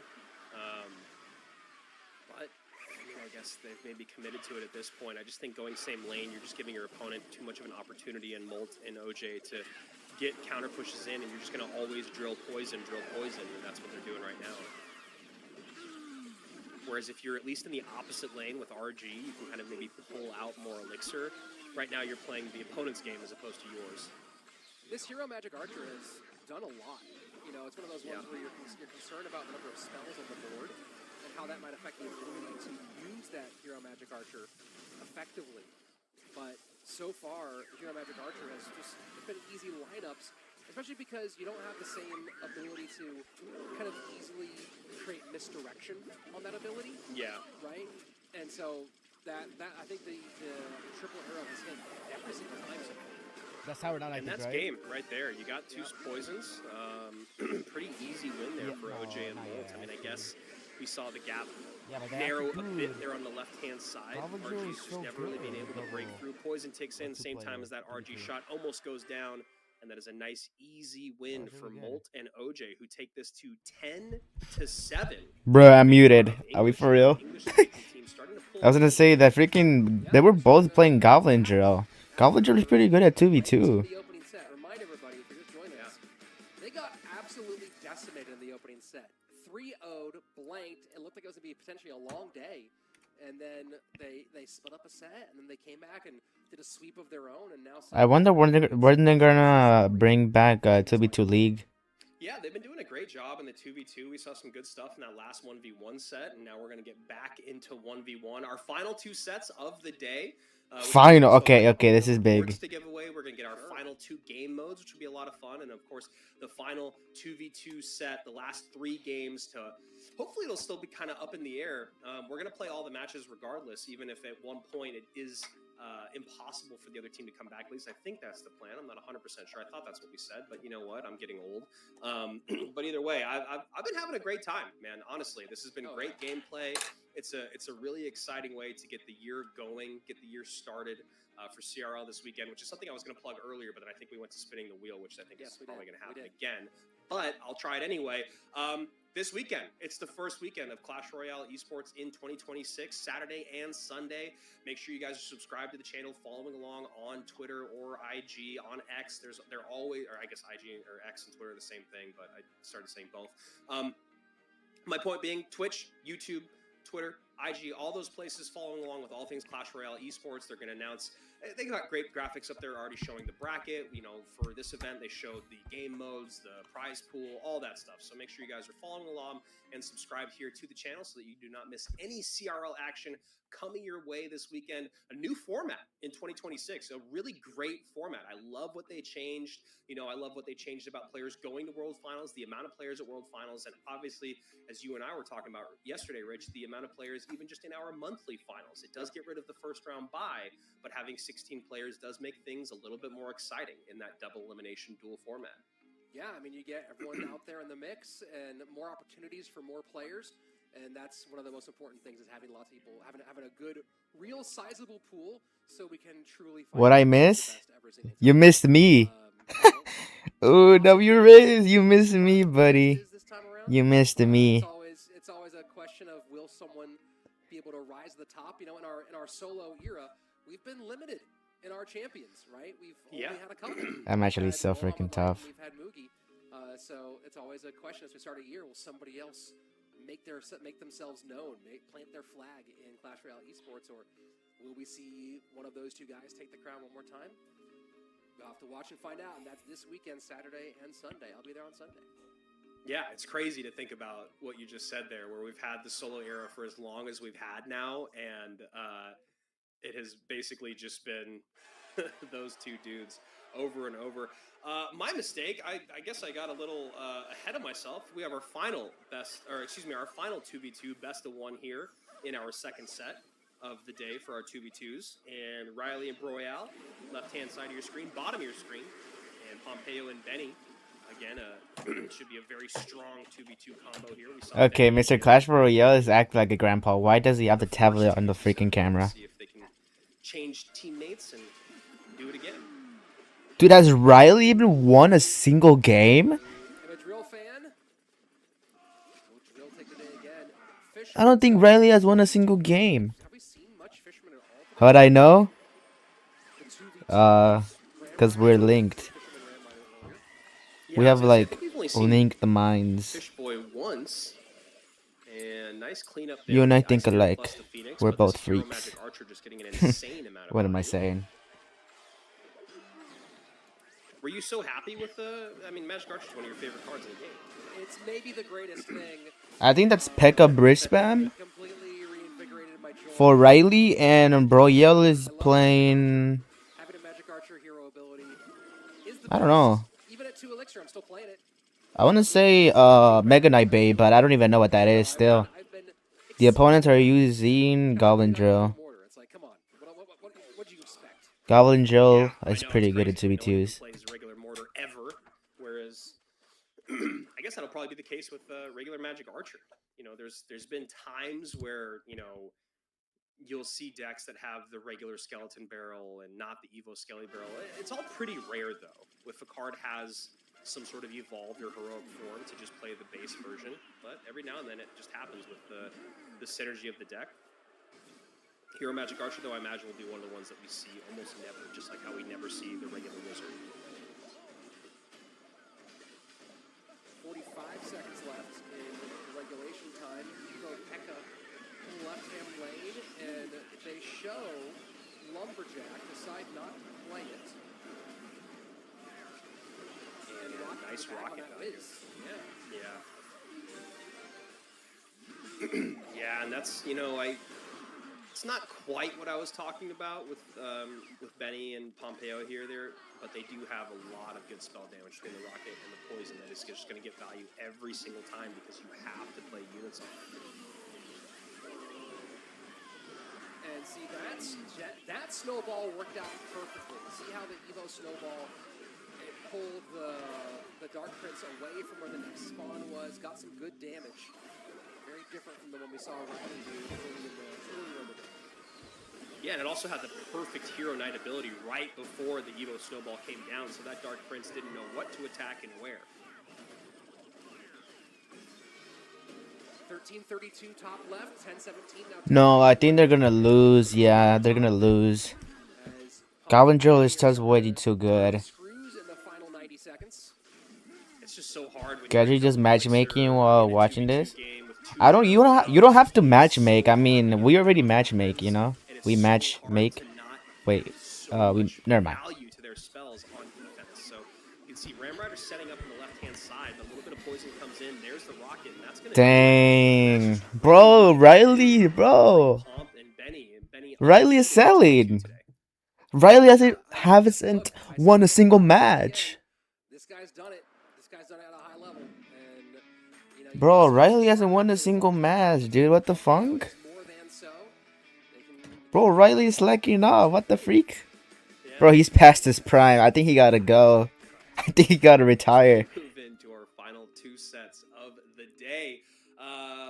Yeah, I mean, he's a guy that, those 2v2 games in the first set and the second set were pretty dominant. Him and Bale, him and Pomp.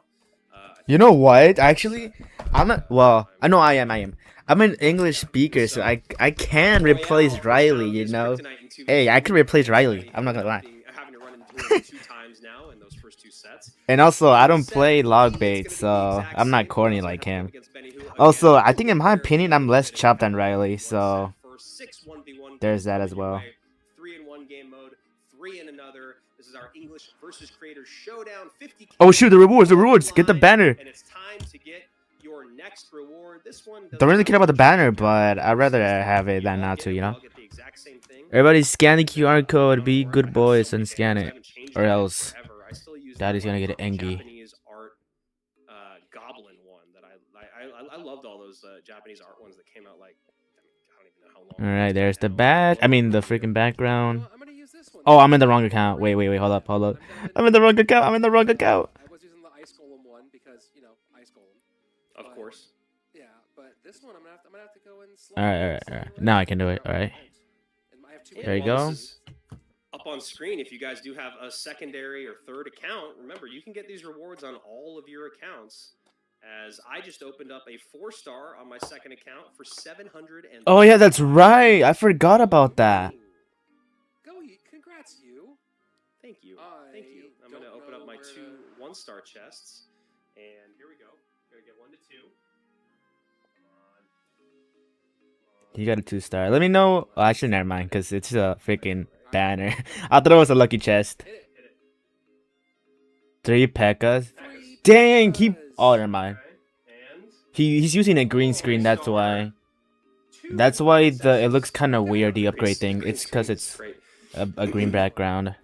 I cannot figure out where this. I have too many banners. I meant in CR. Scroll Nice down, Riz scroll though, down, bro. scroll I'm down. actually so bad. Oh, there we go. It's at the bottom. Okay, whatever. All right, I'm gonna use that one for a little while. It's pretty.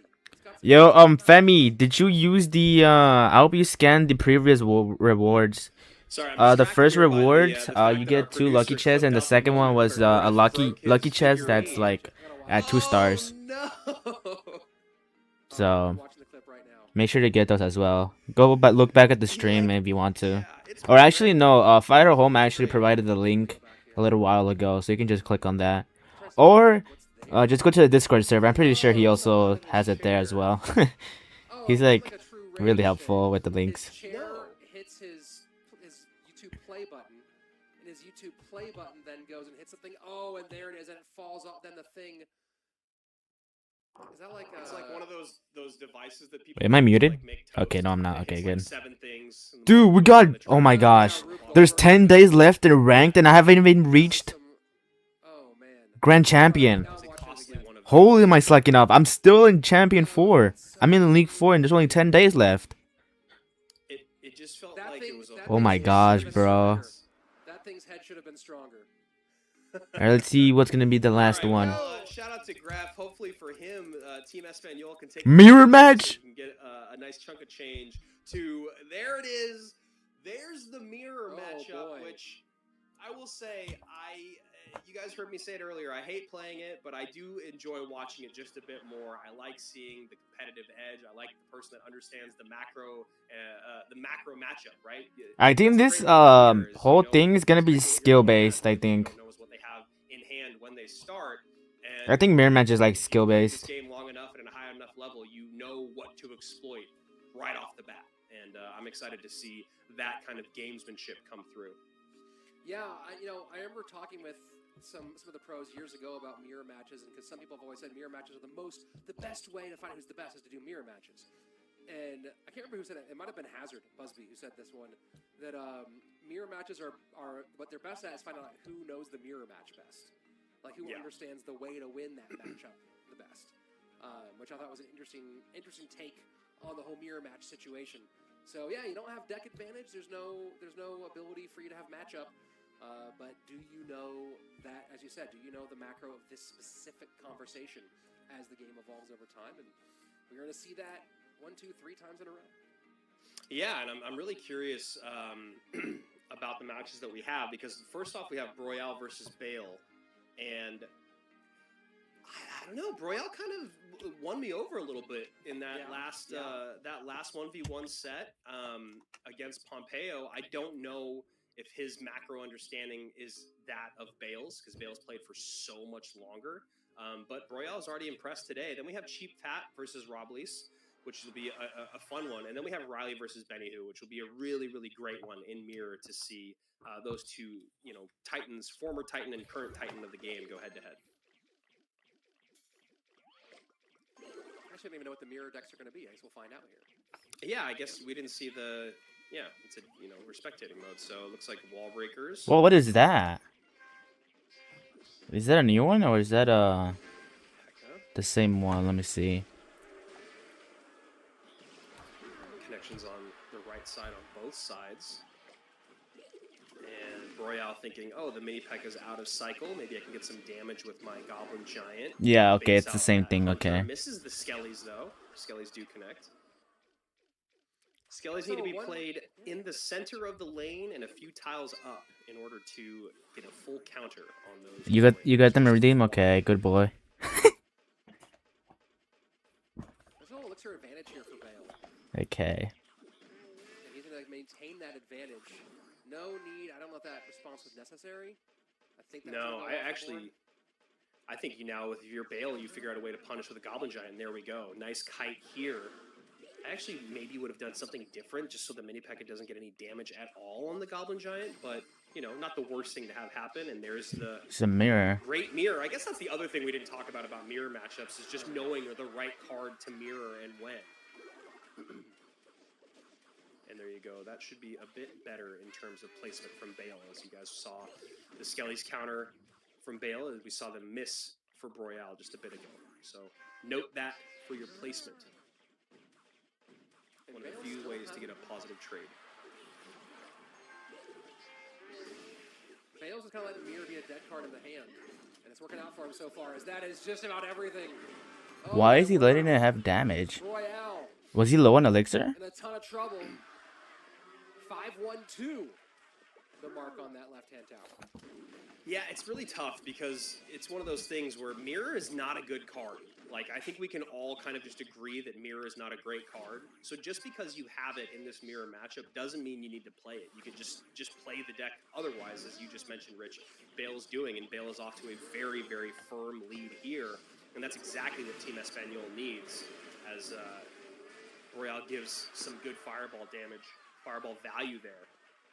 Bale takes this win, and they're only within 1 for Team Inglace.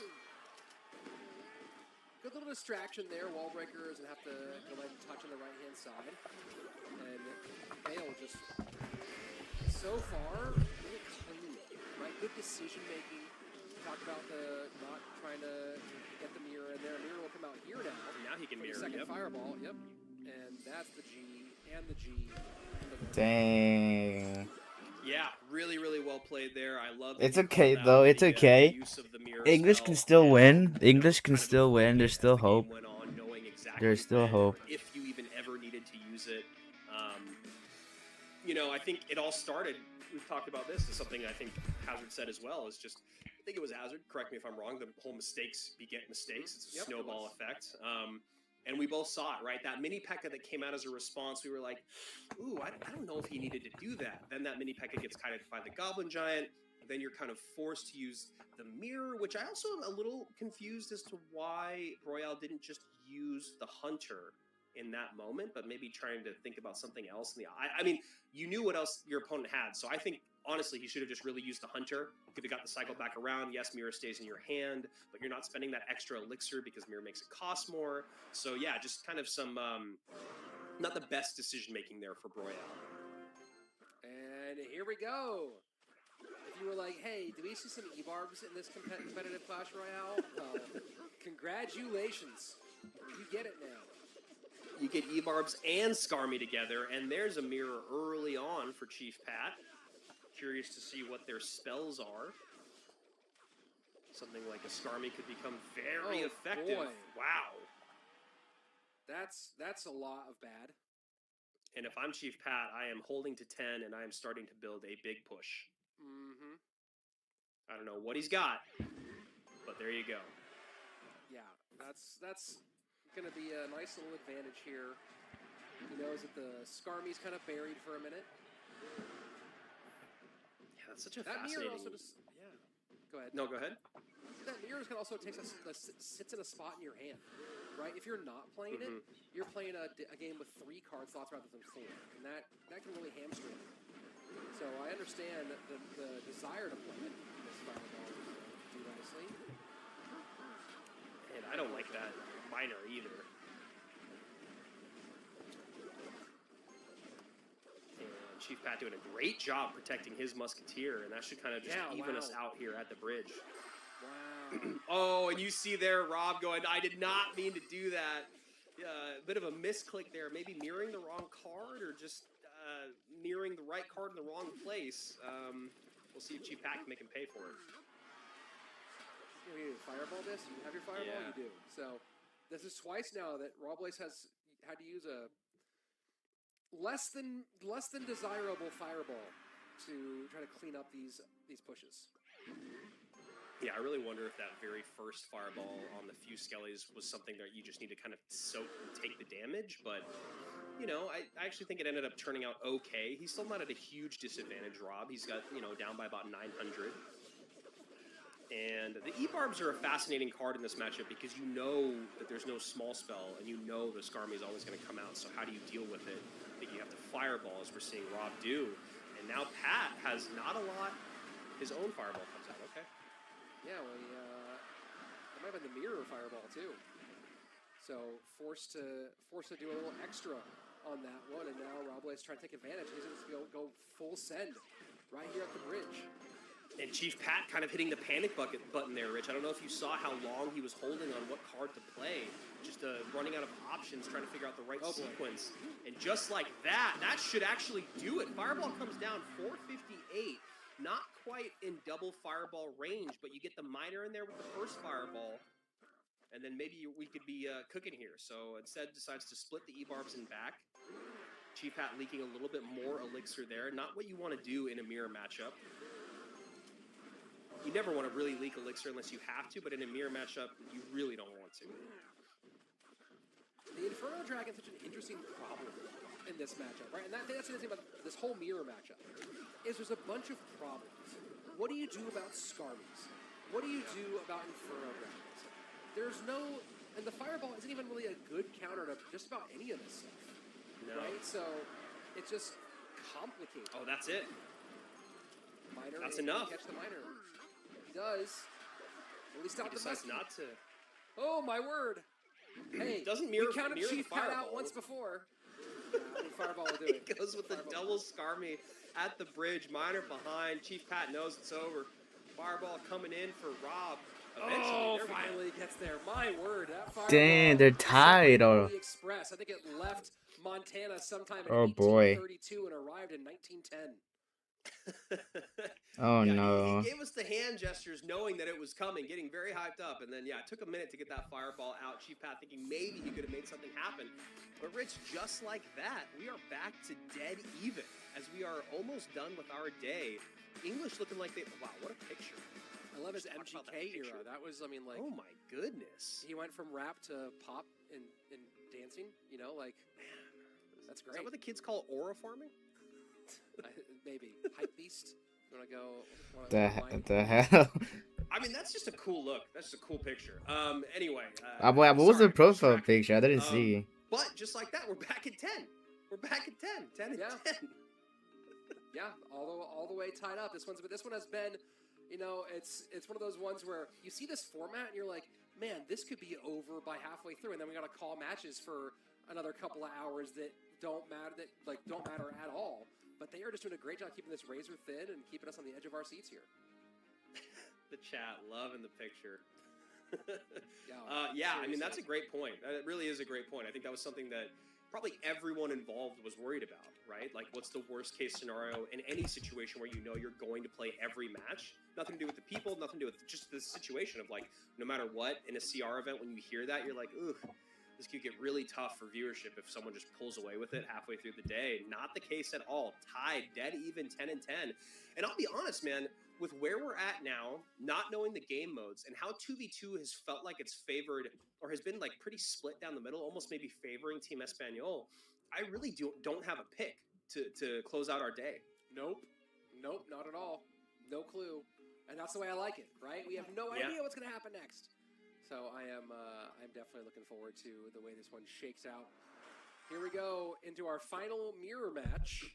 Oh no, yeah, our final mirror match. Yep. We'll go to our other 1v1s after this. As you guys can see, 10 and 10 there. Benny and Riley here, mirrored with archers. That picture is just so sick. It's pretty wild.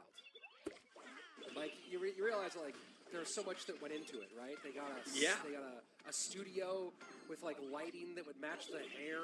He found that jacket. I don't know how he found that. Did he find the what came first, the hair or the jacket? You know what I mean? Oh, the jacket. Right? The jacket's got to come first. Yeah. Yeah, it's really annoying if you're like, hey, so I have this hair color. Can you go ahead and find me like a 1957 beach towel that we can turn into the matching attire for this? Like, imagine being his assistant trying to track that jacket down. That is a perfect call on the beach towel. As we see Riley pull off to a... What's that? I think Elvis danced next to like a changing cabana. It was that pattern one time. Defensive lightning out here for Benny, and a bit of an overwhelm. E-Giant still gets on top of tower, and right now Benny is just not playing this matchup well. Riley on the other side of it, kind of doing maybe what you'd expect in the sense of Yeah. macro, being at the level Riley of competition finally that he's came at the back. moment. Benny Riley. beside himself, frustrated as he's already within lightning range. And that's where they go. Pop right on top, force out the bandit. And Riley is just going to sit back, relax, and enjoy the melodies. As he is just got to wait this one out for another minute and 6 seconds. Yeah, Riley doing a really good job of making his E-Giant incredibly effective early on, and doing a really good job with his like Goblin Gang, Bandit, Bomber push somehow. Benny who trying to change the conversation. Riley is Obviously, finally Riley redeeming happy himself. to acquiesce and drop his Finally. E-Giant in the same lane, knowing that it's going to basically stop the push. Oh wow, the double E-Giant here from Benny. Can he make something happen? There's a lot to deal with. And that bandit could have been a problem. Nice cover there with the Goblin Gang. Second E-Giant is going to get in deep here. Yeah, but a really nice set of double Evo, or excuse me, double archers there. Mirrored archers. He goes one high, one low, and obviously both outside of the range of that E-Giant.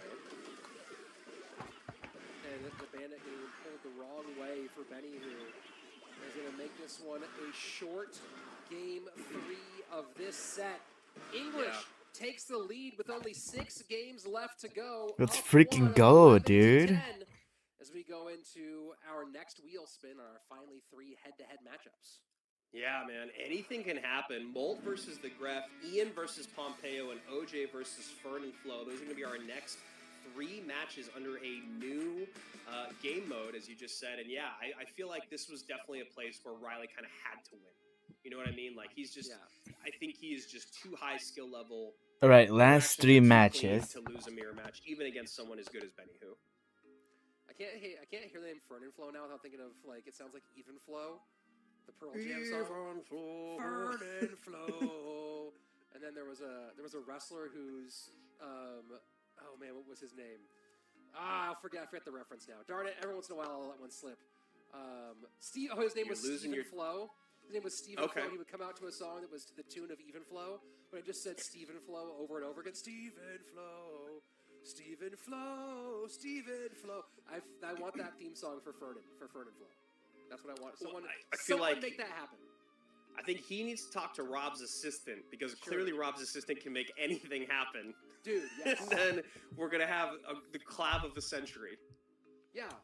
Guys, I think that we've got this, and we know that Rob's already got the studio ready for the music video. We've made this happen, and I couldn't be more excited. I also can't be more excited for this wheel spin to find out what our final game modes are going to be. Is it working? Is it working? Does anyone like this yet? It's not happening? Chat, let us know. I feel like it's getting there, chat. I'm trying to, like, figure out if this says spin the wheel or if this is, like, move on. You know what I mean? Like, so it could. It's both. It's both. It's honestly, it's both. You know what I mean? It could be both. It could be either direction. So far today, we've had triple elixir, we've had infinite elixir, we've had sudden death, we've now had mirror match. We had something else too, right? Because this is our last one. Let me look at the modes. Where are the modes so I can remember what the modes are? 7X, sudden death, mirror, triple, mega draft. We have mega draft. How could I forget mega draft? I know. It's because it almost feels too serious for today. Sure. It feels like too legitimate of a game mode, whereas everything else has just been wild, which I've really loved. I actually really enjoyed the mirror set. I'll be honest. I really did. I thought it was kind of cool to see just kind of how quickly things can go bad. Yeah. Right? By just the small decision making, by like, oh, I'm going to mirror this instead of this, or Benny there just had no idea what to do. It was really interesting to kind of see Riley use the gang, the bandit, and the bomber to create so much pressure early on that gave him that elixir advantage to just send in the E-Giant. Yeah. And then I really also liked how, because we saw Benny who struggled to defend that first E-Giant, whereas Riley later on against the 2 E-Giants just goes with 2 sets of archers. which is really, really fascinating because there's almost no E-Giant deck out there that doesn't have NATO. Obviously, in a mirror matchup, you're not going to have the right deck composition, the right decksmanship. There we go, 2026. So the archers are so effective, whereas they would have just been taken off the board right away in a normal or with a normal E-Giant deck. All right, so the other modes available are a classic 1v1 or just classic decks. So that's different, right? Classic 1v1 is just playing a 1v1 with whatever you want to play. And then classic decks are old school decks. So let's go ahead and see what we roll here for our final matchup of the day. I kind of want to see Ferdinand Flo play his Minor Wall Breakers Battle Ram deck. So I'd love to see just classic 1v1. I want classic decks so badly, and I'm not going to get it. We're going 7x, 7x again. Yes! 7 times elixir. Chaos Raid! Ferdinand Flo! Yeah. Oh, He's going to hate gosh. us. Oh, I can't wait. 7x. And That's unfortunate. I wanted to see classic decks. Is it going to be? Will we just see a bunch of giant skellies again? I want to see someone go with like something ridiculous, right? We've already seen. You know what? We've seen ridiculous. We saw the Elixir Golem deck, and we were like, "Hey, maybe that's not bad," and then it was bad, which happens. I'd love to see something creative, something interesting. If you're not trolling, you're not trying. You're not trying. Yeah, You know what I mean? That's how you should sign out of our broadcast from now on. I think instead of what is it that you say? Stay hydrated. Do I say that one? Be excellent to each other and party on, dude. You know what I mean? I do a little Bill and Ted there at the end most of the time. Oh yeah, drink water. Yeah. I went through a phase with that one. Yeah, drink water because you did. are mostly water. Yeah, I went. Yeah. Now you could say if you're not trolling, you're not trying, which is the perfect thing for our Creator Showdown, English versus Spanish. We got one more set of 2v2, but before that we have 3 more games of 1v1 being played in the legendary 7x Elixir. You know what I want to see? I want to see some Sparkies. I've never said that before, and I want to see it, and I want to say it now. I want to see Giant Skelly Sparky spam. Sparky's one of those ones where you're like, just don't have Rocket. Just don't have Rocket. And you're like, maybe I'll be able to get some good Sparky moments. But, yeah, that would be fun. Sparky can get chaotic in here. Getting just a pile, if you can get... You know what? I want to see Bandit Mirror. You know what I mean? Just, like, really get some dashes all over the place. I want to get wild with it. I liked in Triple Elixir seeing... we started the show off today, seeing Riley go for a Magic Archer deck. I like to play Magic Archer decks in 7 Elixir. It's a bad idea, but I like it. You know what I mean? So there's a whole bunch of different ways we could go. Yeah, I definitely am a fan of forcing a cycle deck in 7 Elixir. It almost never works. So here we go. Starting off where we left off, Giant Skelly, Cannon Cart, Baby Drags. This is already basically the same thing. Poisons, yep, there we go. Graveyards. Okay, yeah. I mean, we literally saw this deck in a basic mirror matchup to close out our 7x. And here we are right back in it to start our 7x. Graph. This pushed across the board, across the bridge.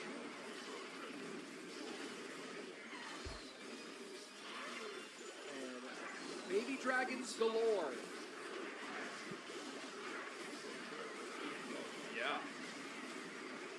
Yeah, a bit of a bridge battle situation going on here, which is kind of what we saw be the advantage. I mean, it usually always is in any sort of graveyard and mirror matchup situation. Did they get the memo that they don't have to play the same deck again? I think they thought they were still in mirror mode, Rich. And he does all that together. Freeze, bomb, poison working defensively against that graveyard on the bottom right-hand side. Look at the Baby Dragon on the top left, though. Andrew, look at the Baby Dragon. 11 Yeah, that's huge. That is huge damage. I was too busy thinking about that reference I made earlier where we're seeing 2 game modes in 1. We're seeing it again here. While that happened, I don't know why it took me so long to think about that. That Baby Dragon on the top left-hand side really just taking the lead here for Molt, but now the Gref stealing it back, only down by about 300 with another graveyard plus poison ticking away. Bridge Cannon Cart. Oh, Plus freeze. Never mind. Doing its work on defense. Would love to see that poison. I thought he got it. Earlier, knowing that freeze is going to come in. I don't know if I love this graveyard, but maybe it's going to work out. This graveyard. So now problems in both lanes, and he's switching back and forth. This being unpredictable is the OG. Yeah, and if I'm Molt, I really just pile on that left-hand side now. There you go. Aggressive cannon cart at the bridge. Try to get another graveyard out as soon as you possibly can. There you go. Poison defensively good. That's smart from Molt. You don't want to risk it, and that does it there. On the left-hand side, can Gref even this up in 30 seconds? It's doable. The job has got so much more clear for Molt. Don't let you get across this bridge. Yep. And Molt's going on the offensive here, right? Graveyard in the back, and it's also doing double duty with the graveyard. Those skeletons are also distracting troops from the back, sticking them on Gref's side of the board. So he's getting both offense and defense out of that graveyard in the same way. Dang. There. You can see Gref, if you're going to scoot out of your chair, do it slowly, my friend. Molt is so freaking good. Feeling complete despair. Molt checking his heart rate on his whoosh, maybe. His Apple Watch. Who knows? I love seeing Molt enjoying himself on the game right now, right? Like, this is one of those guys who's been around for such a long time. Like, one of the first content creators. I don't remember like who was the first CR content creator to be in the millions, but one of the first to be in the millions for sure. Like, and here we are. The game is 10 years old, and he still is having a blast playing. Yeah. I mean, that's pretty cool. I mean, I even think that sometimes when I'm still playing, where I'm like, man, I've played this game for so long, and I still do get excited to play it. I really do. I still get the nerves. I still get, I'm still like, as it's ticking down the final minute, I'm still anxious, making mistakes, excited.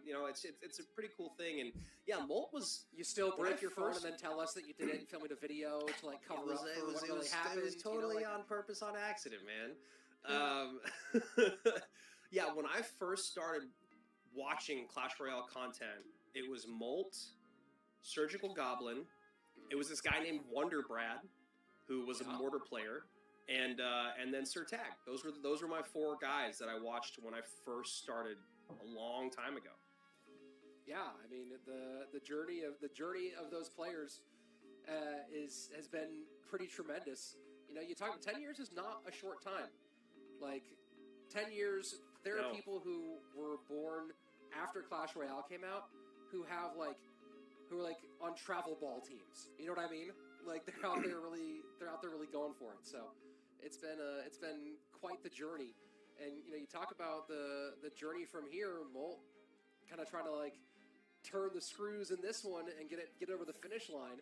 And I'm loving the enthusiasm and loving the effort going into it, and still, I don't know how many games of Clash Royale I've won.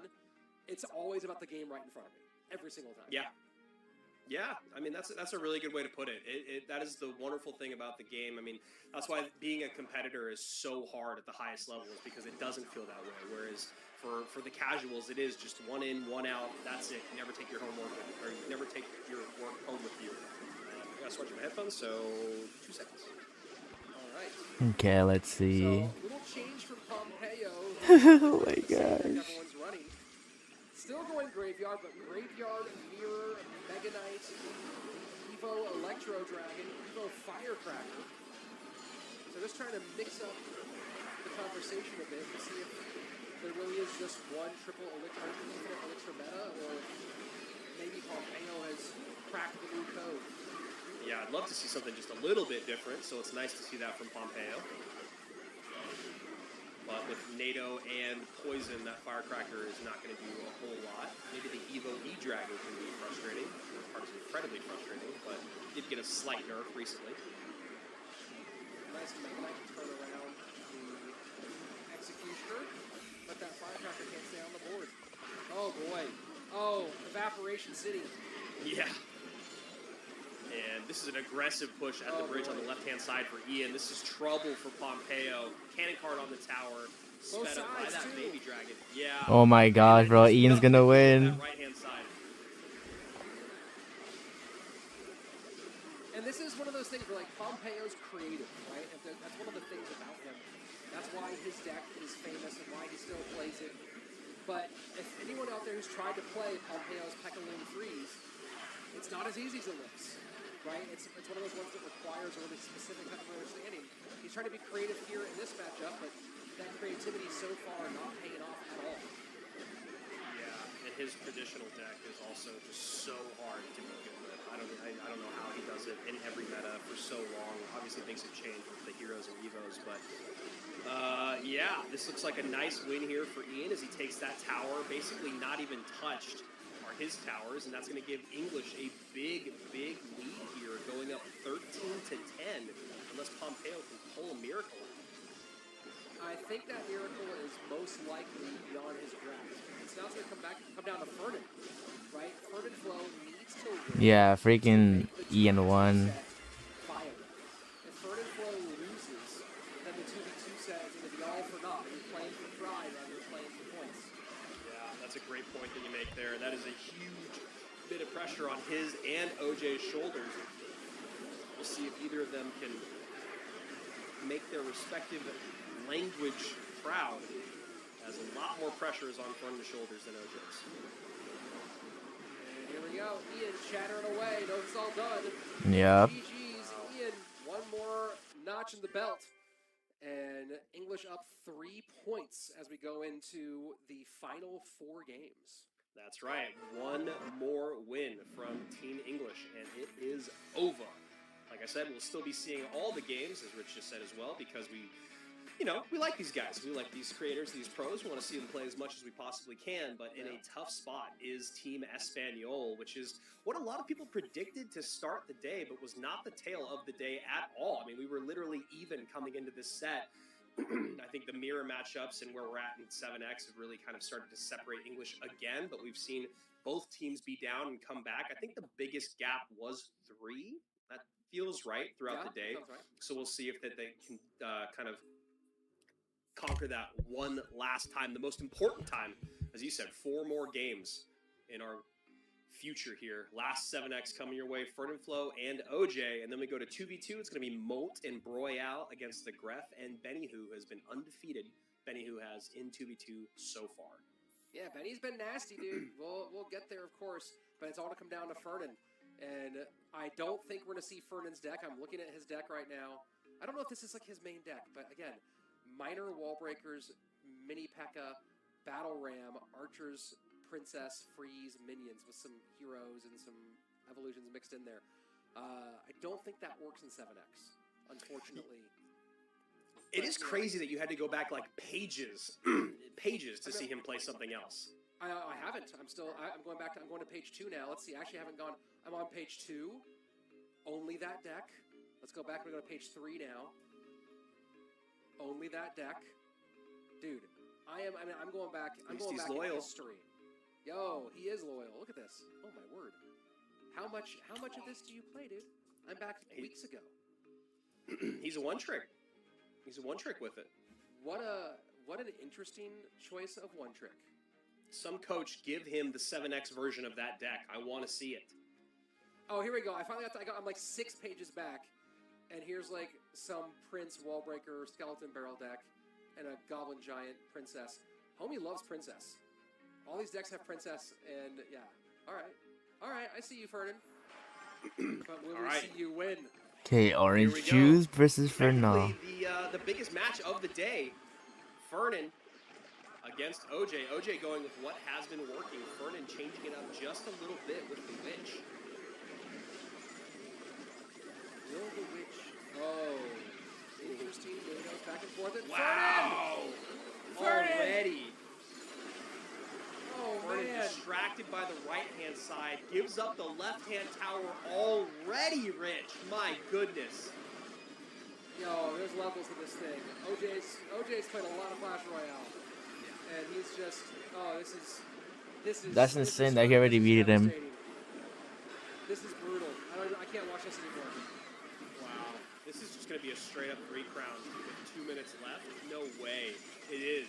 NATO's everything together. 1 giant Skeleton tower already. Baby Dragon still there. Graveyard coming in. 2nd giant Skeleton. Yup, that's tower. Fastest Holy, fastest round ever. Today. OJ taking it for Team English. Do you have a phone, bro? My word. That was just absolute devastation. I don't know if I don't know what I expected. I didn't expect that. That was bloody. That was violent. That was emotional. I mean, it just got off the rails so fast. It was literally, I got focused on the right-hand side. I just didn't defend the left.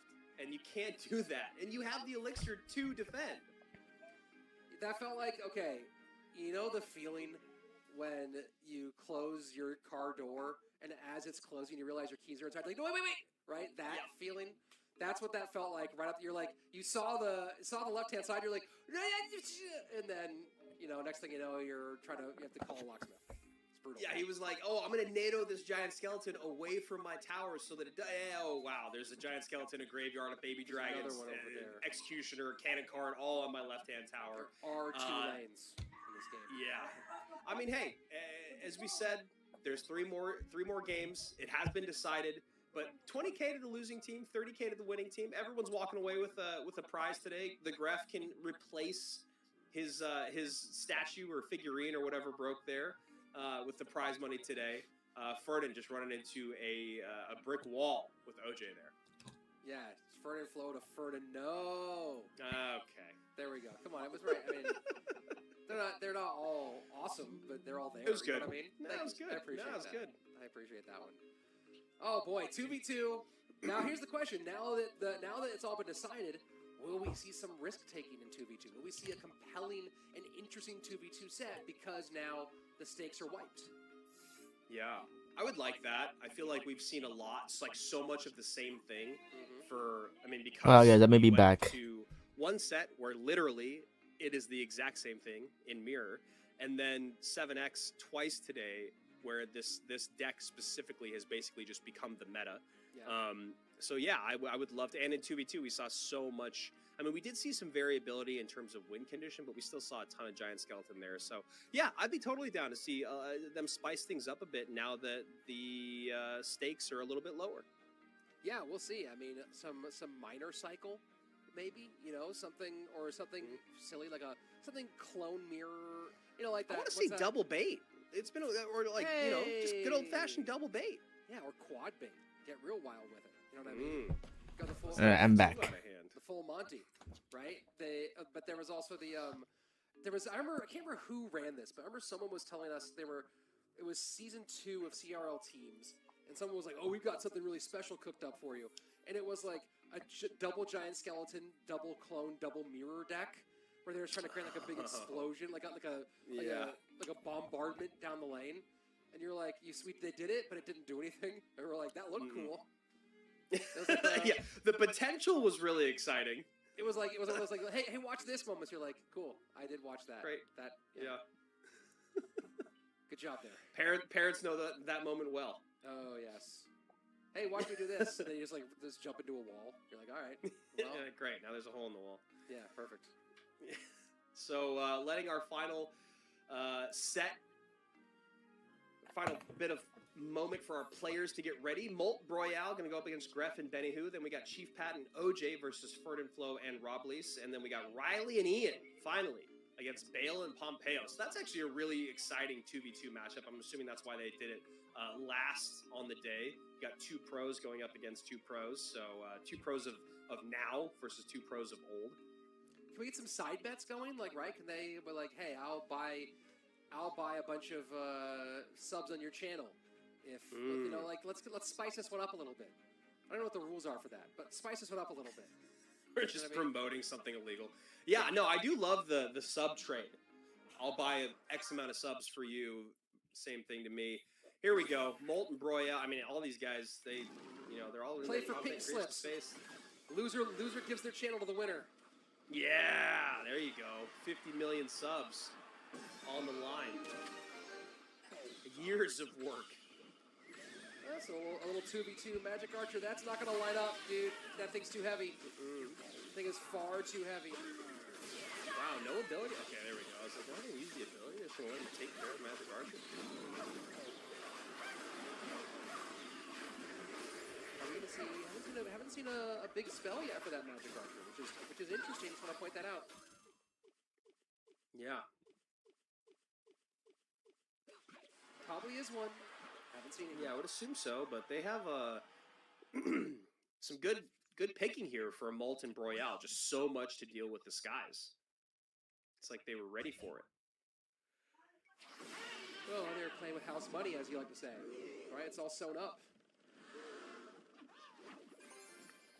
Yeah, some Dark Goblins, some Mega Minions, some Zappies, some Musketeers, some... Lava Hound gets used a lot Yeah, in literally. freaking The 2v2s. bomb tower. But even then it dies and hurts things this guy. Yep. They were really expecting it. So, Okay, I thought I was muted. nice pick there. As good lightning comes down. No, not able to hit the Magic Archer as well. I think they were just a little too far apart from each other. And while they do have everything to target stuff in the skies, they are down by about 800 HP, Broyale and Molt, as they are going with the Rune Giant Skelly Barrel combo. You guys know it. You love it. This is what I predicted would be the deck. I didn't say it out loud, but I was like, this is definitely going to be it. Obviously. Oh, that Magic Archer Rune Giant lineup is brutal. One of the few... Well, I mean, the only card... Holy, it's still broken. And made it so it could not synergize with the Rune Giant, because that jump back with the powered up shot was just impossible to deal with. Yeah. That was nutty. Still worked out great. Yep. Nasty push to deal with here. I think they lost their tower though. Dark Prince I think that's the thing that get on top sucks. of the bomb tower. Rune Giant do a little bit of kitage. Oh, never mind. They actually didn't. Pair up, so we get a pop there. Arrows forced out. As we see the Rune Giant plus Marcher work the left-hand side. And bad NATO. I don't know about that. That might have been dicey. That's a little iffy. Probably gonna be fine, but this is close. Yeah, 940 remaining. Can that Spirit Empress get on top of the tower? She does get one shot in. Oh my gosh, it won. A little too late. 252 as English puts a Putting a bow on this. That was close. Win. Yeah, for real. And Graf was just looking right. I mean, dude, the look on that dude's face right now, like he's like, I did all of this just to break my Dragon Ball Z figurine. Yeah, I see it standing back up in the back there. Competitive dude. I mean, that's the thing is, content creators, they're still incredibly competitive, right? Sure. Like, they still want to win just as bad as the pros. And Molt and Broyale taking a nice win there for Team English. 2 more games coming your way to close out our Creators Showdown between English and Spanish. Team Inglés, Team Español. Before we get ready for our CRL weekend, man. I'm excited. You and I back in the saddle on Sunday together. I think AC and I will be there on Saturday to kick things off. First CRL event of 2026. You don't want to miss it. It's going to be a good one. We got great names in the mix. Former world champions. Maybe not the ones you thought. Mohamed Light is there, obviously, but no Mugi. We will see Ruby, though. Yeah, I'm pretty pumped to see Ruben this weekend. I don't know exactly what level he's at the moment. Obviously, good enough level to make it to the final stage. But that's one of those guys who I'm always just kind of like, we used to talk about the World Finals hangover, right? You win it, and then you kind of there's few players who have been able to avoid it. You win it, and then you're like, well, what do I do now? Do I really want to do this again? And there was a time, about maybe a 19-month period where Ruben was the best guy on the planet. I'm very curious to see what kind of form he'll be in this weekend. Talking about form right now, Chief Pat and OJ in rough form, already down almost a tower as Ferdinand and Robles have... I mean, I think even if they lose, English still wins, I think. Yeah, so I don't think it really matters. On the opposite side of the board, top right, 2490 with this double bait deck, as that Princess should get a nice shot in. And she does. A little counterplay coming up here. First time we're seeing Boss Band. Yeah, that's fun. And the clone. I mean, they are just having fun, right? They're doing something different. Why not? House money, as we said. 176 remains on that bottom left tower. Rob and Ferdinand trying to go out with some glory. I feel like Rob has more boxes than he used to have in his room. Is it just me, or are there now more boxes in there were? He's actually currently moving in at the moment. Yeah, like in between what they're doing. He's like, okay, now I'll unpack some stuff. Evo Royal Ghost also rearing its head for the first time today. A card that was so insanely popular for so long and still kind of in the meta in a couple decks, but not really. Sending it. Oh, here, yeah. So this is what I'm talking about. Some ridiculous, Yeah, full look at that. full send nonsense deck. That was pretty awesome. The quadruple Skelly Barrel drop. Yeah. Skelly Barrel, giant skeleton.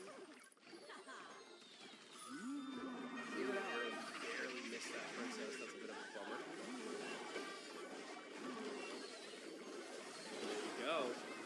That's tower down, right? No, it's not. No. They held They on. should have the spell power. Arrows. Zap. Mirror things. No! Oh my god, that was tight. Oh no. Oh. Well, So close. that was. I was hoping for something of that level of memery. We saw it. It failed as expected, but it almost did. But we did get to see Rob's picture one last time, which I think is actually kind of a win, you know. So don't you just expect him to start, like, rapping right now? Yeah, Obviously. for sure. Yeah. Ferdinand has like such a wholesome picture. Yeah. I mean, I'm going to Rob's YouTube channel. Does he rap ever on this channel? I mean, yeah, it's pretty sweet. He's got the ring too. I think the ring has even got like a sapphire in it. right? I'm going to It's go to his all working. most popular videos. Is it Clash Royale?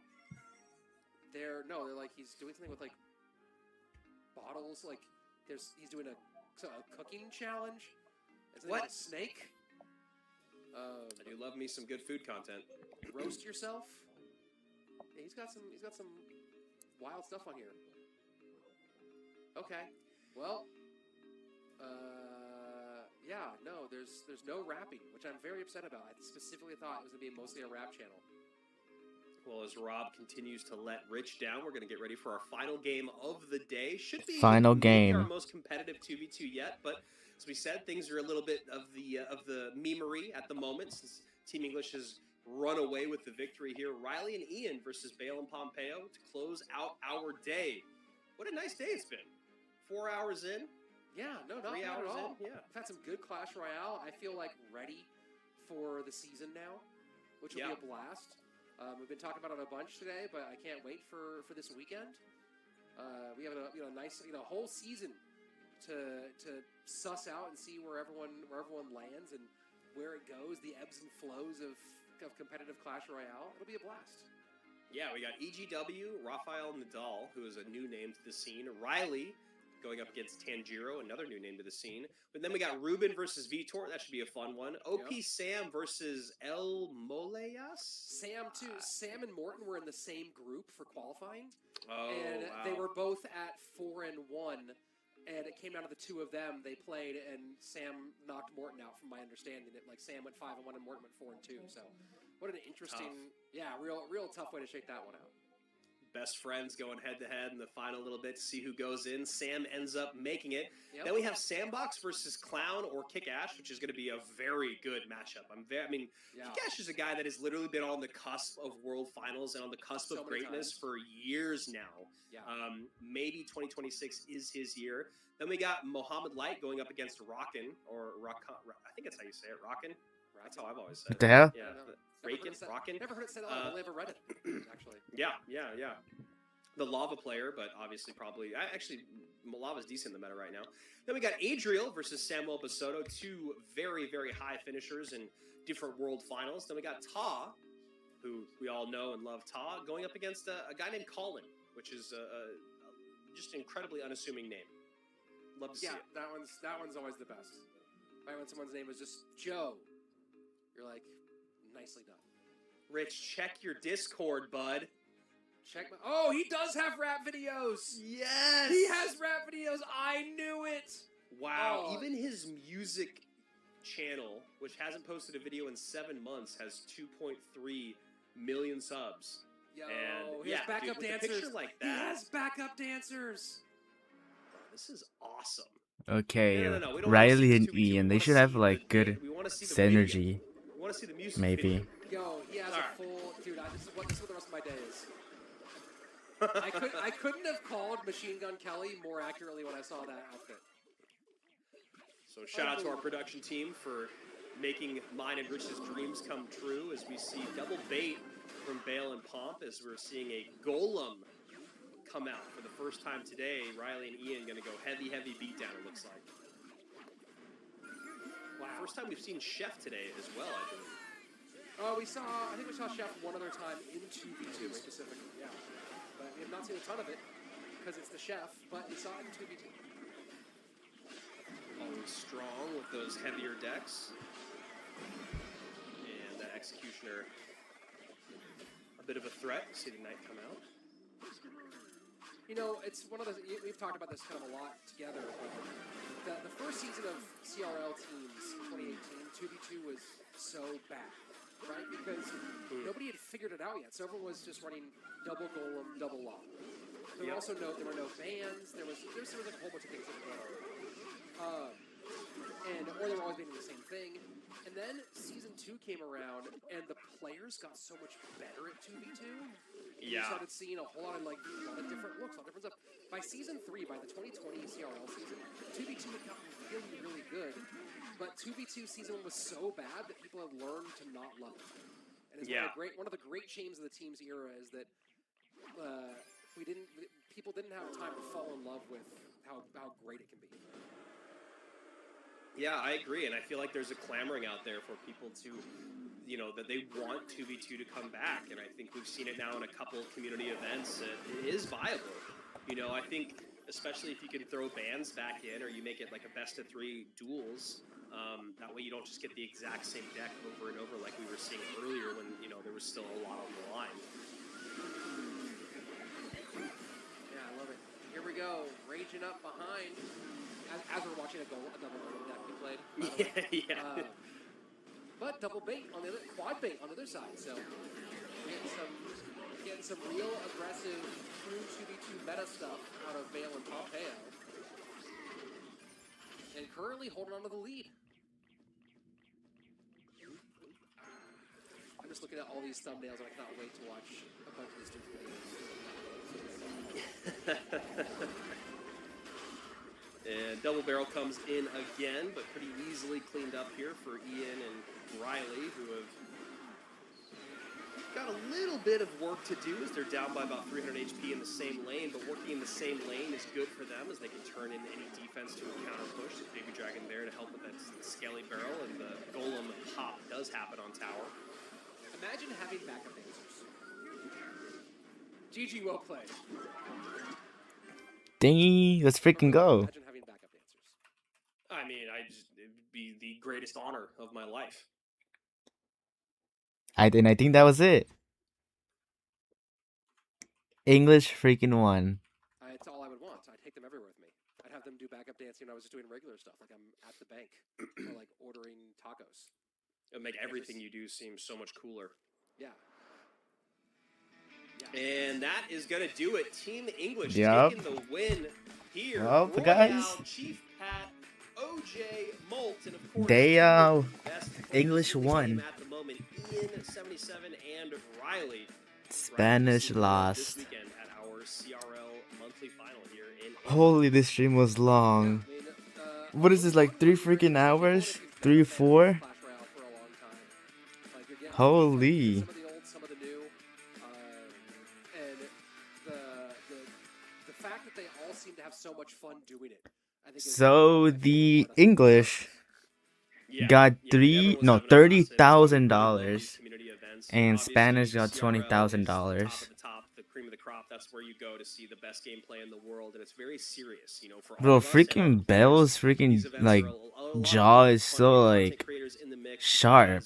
because, they're better than This the guy looks average fruity. Clash Royale, but we talk about the levels of And this players guy has from the top 10 aura, to the top and 100 to the top Molt, 500, top 1,000. bro, Molt It is an really is alien. exponential There's as no it gets freaking closer and way. closer to that top 10. So it's really cool to see people in the mix. I've never seen All right, Rob after or they Corey play revealed the before. It's great to see Benny back in the mix last with Bale. one, I I'll still call. watch Okay, those here it streams is. every now Take and your then. camera out Oh, Here we go. and show it. Yeah, one more. The After final this, I'll be ending the reward. stream.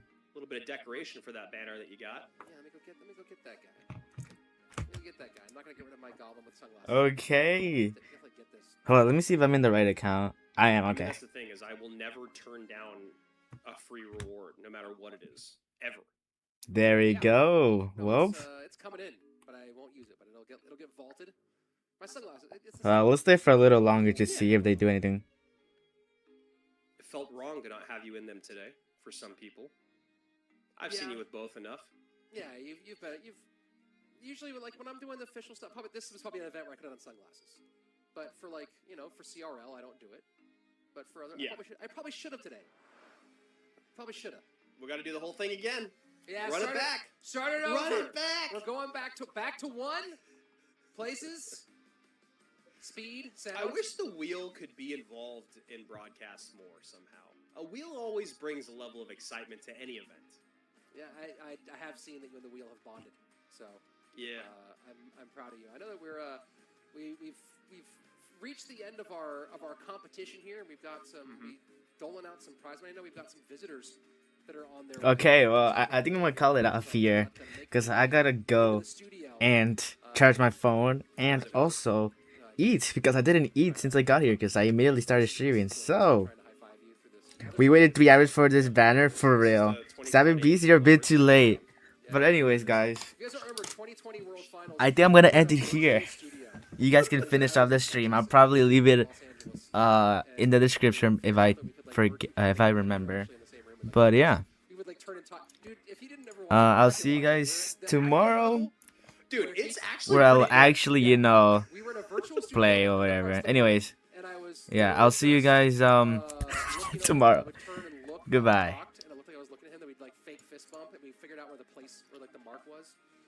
I know.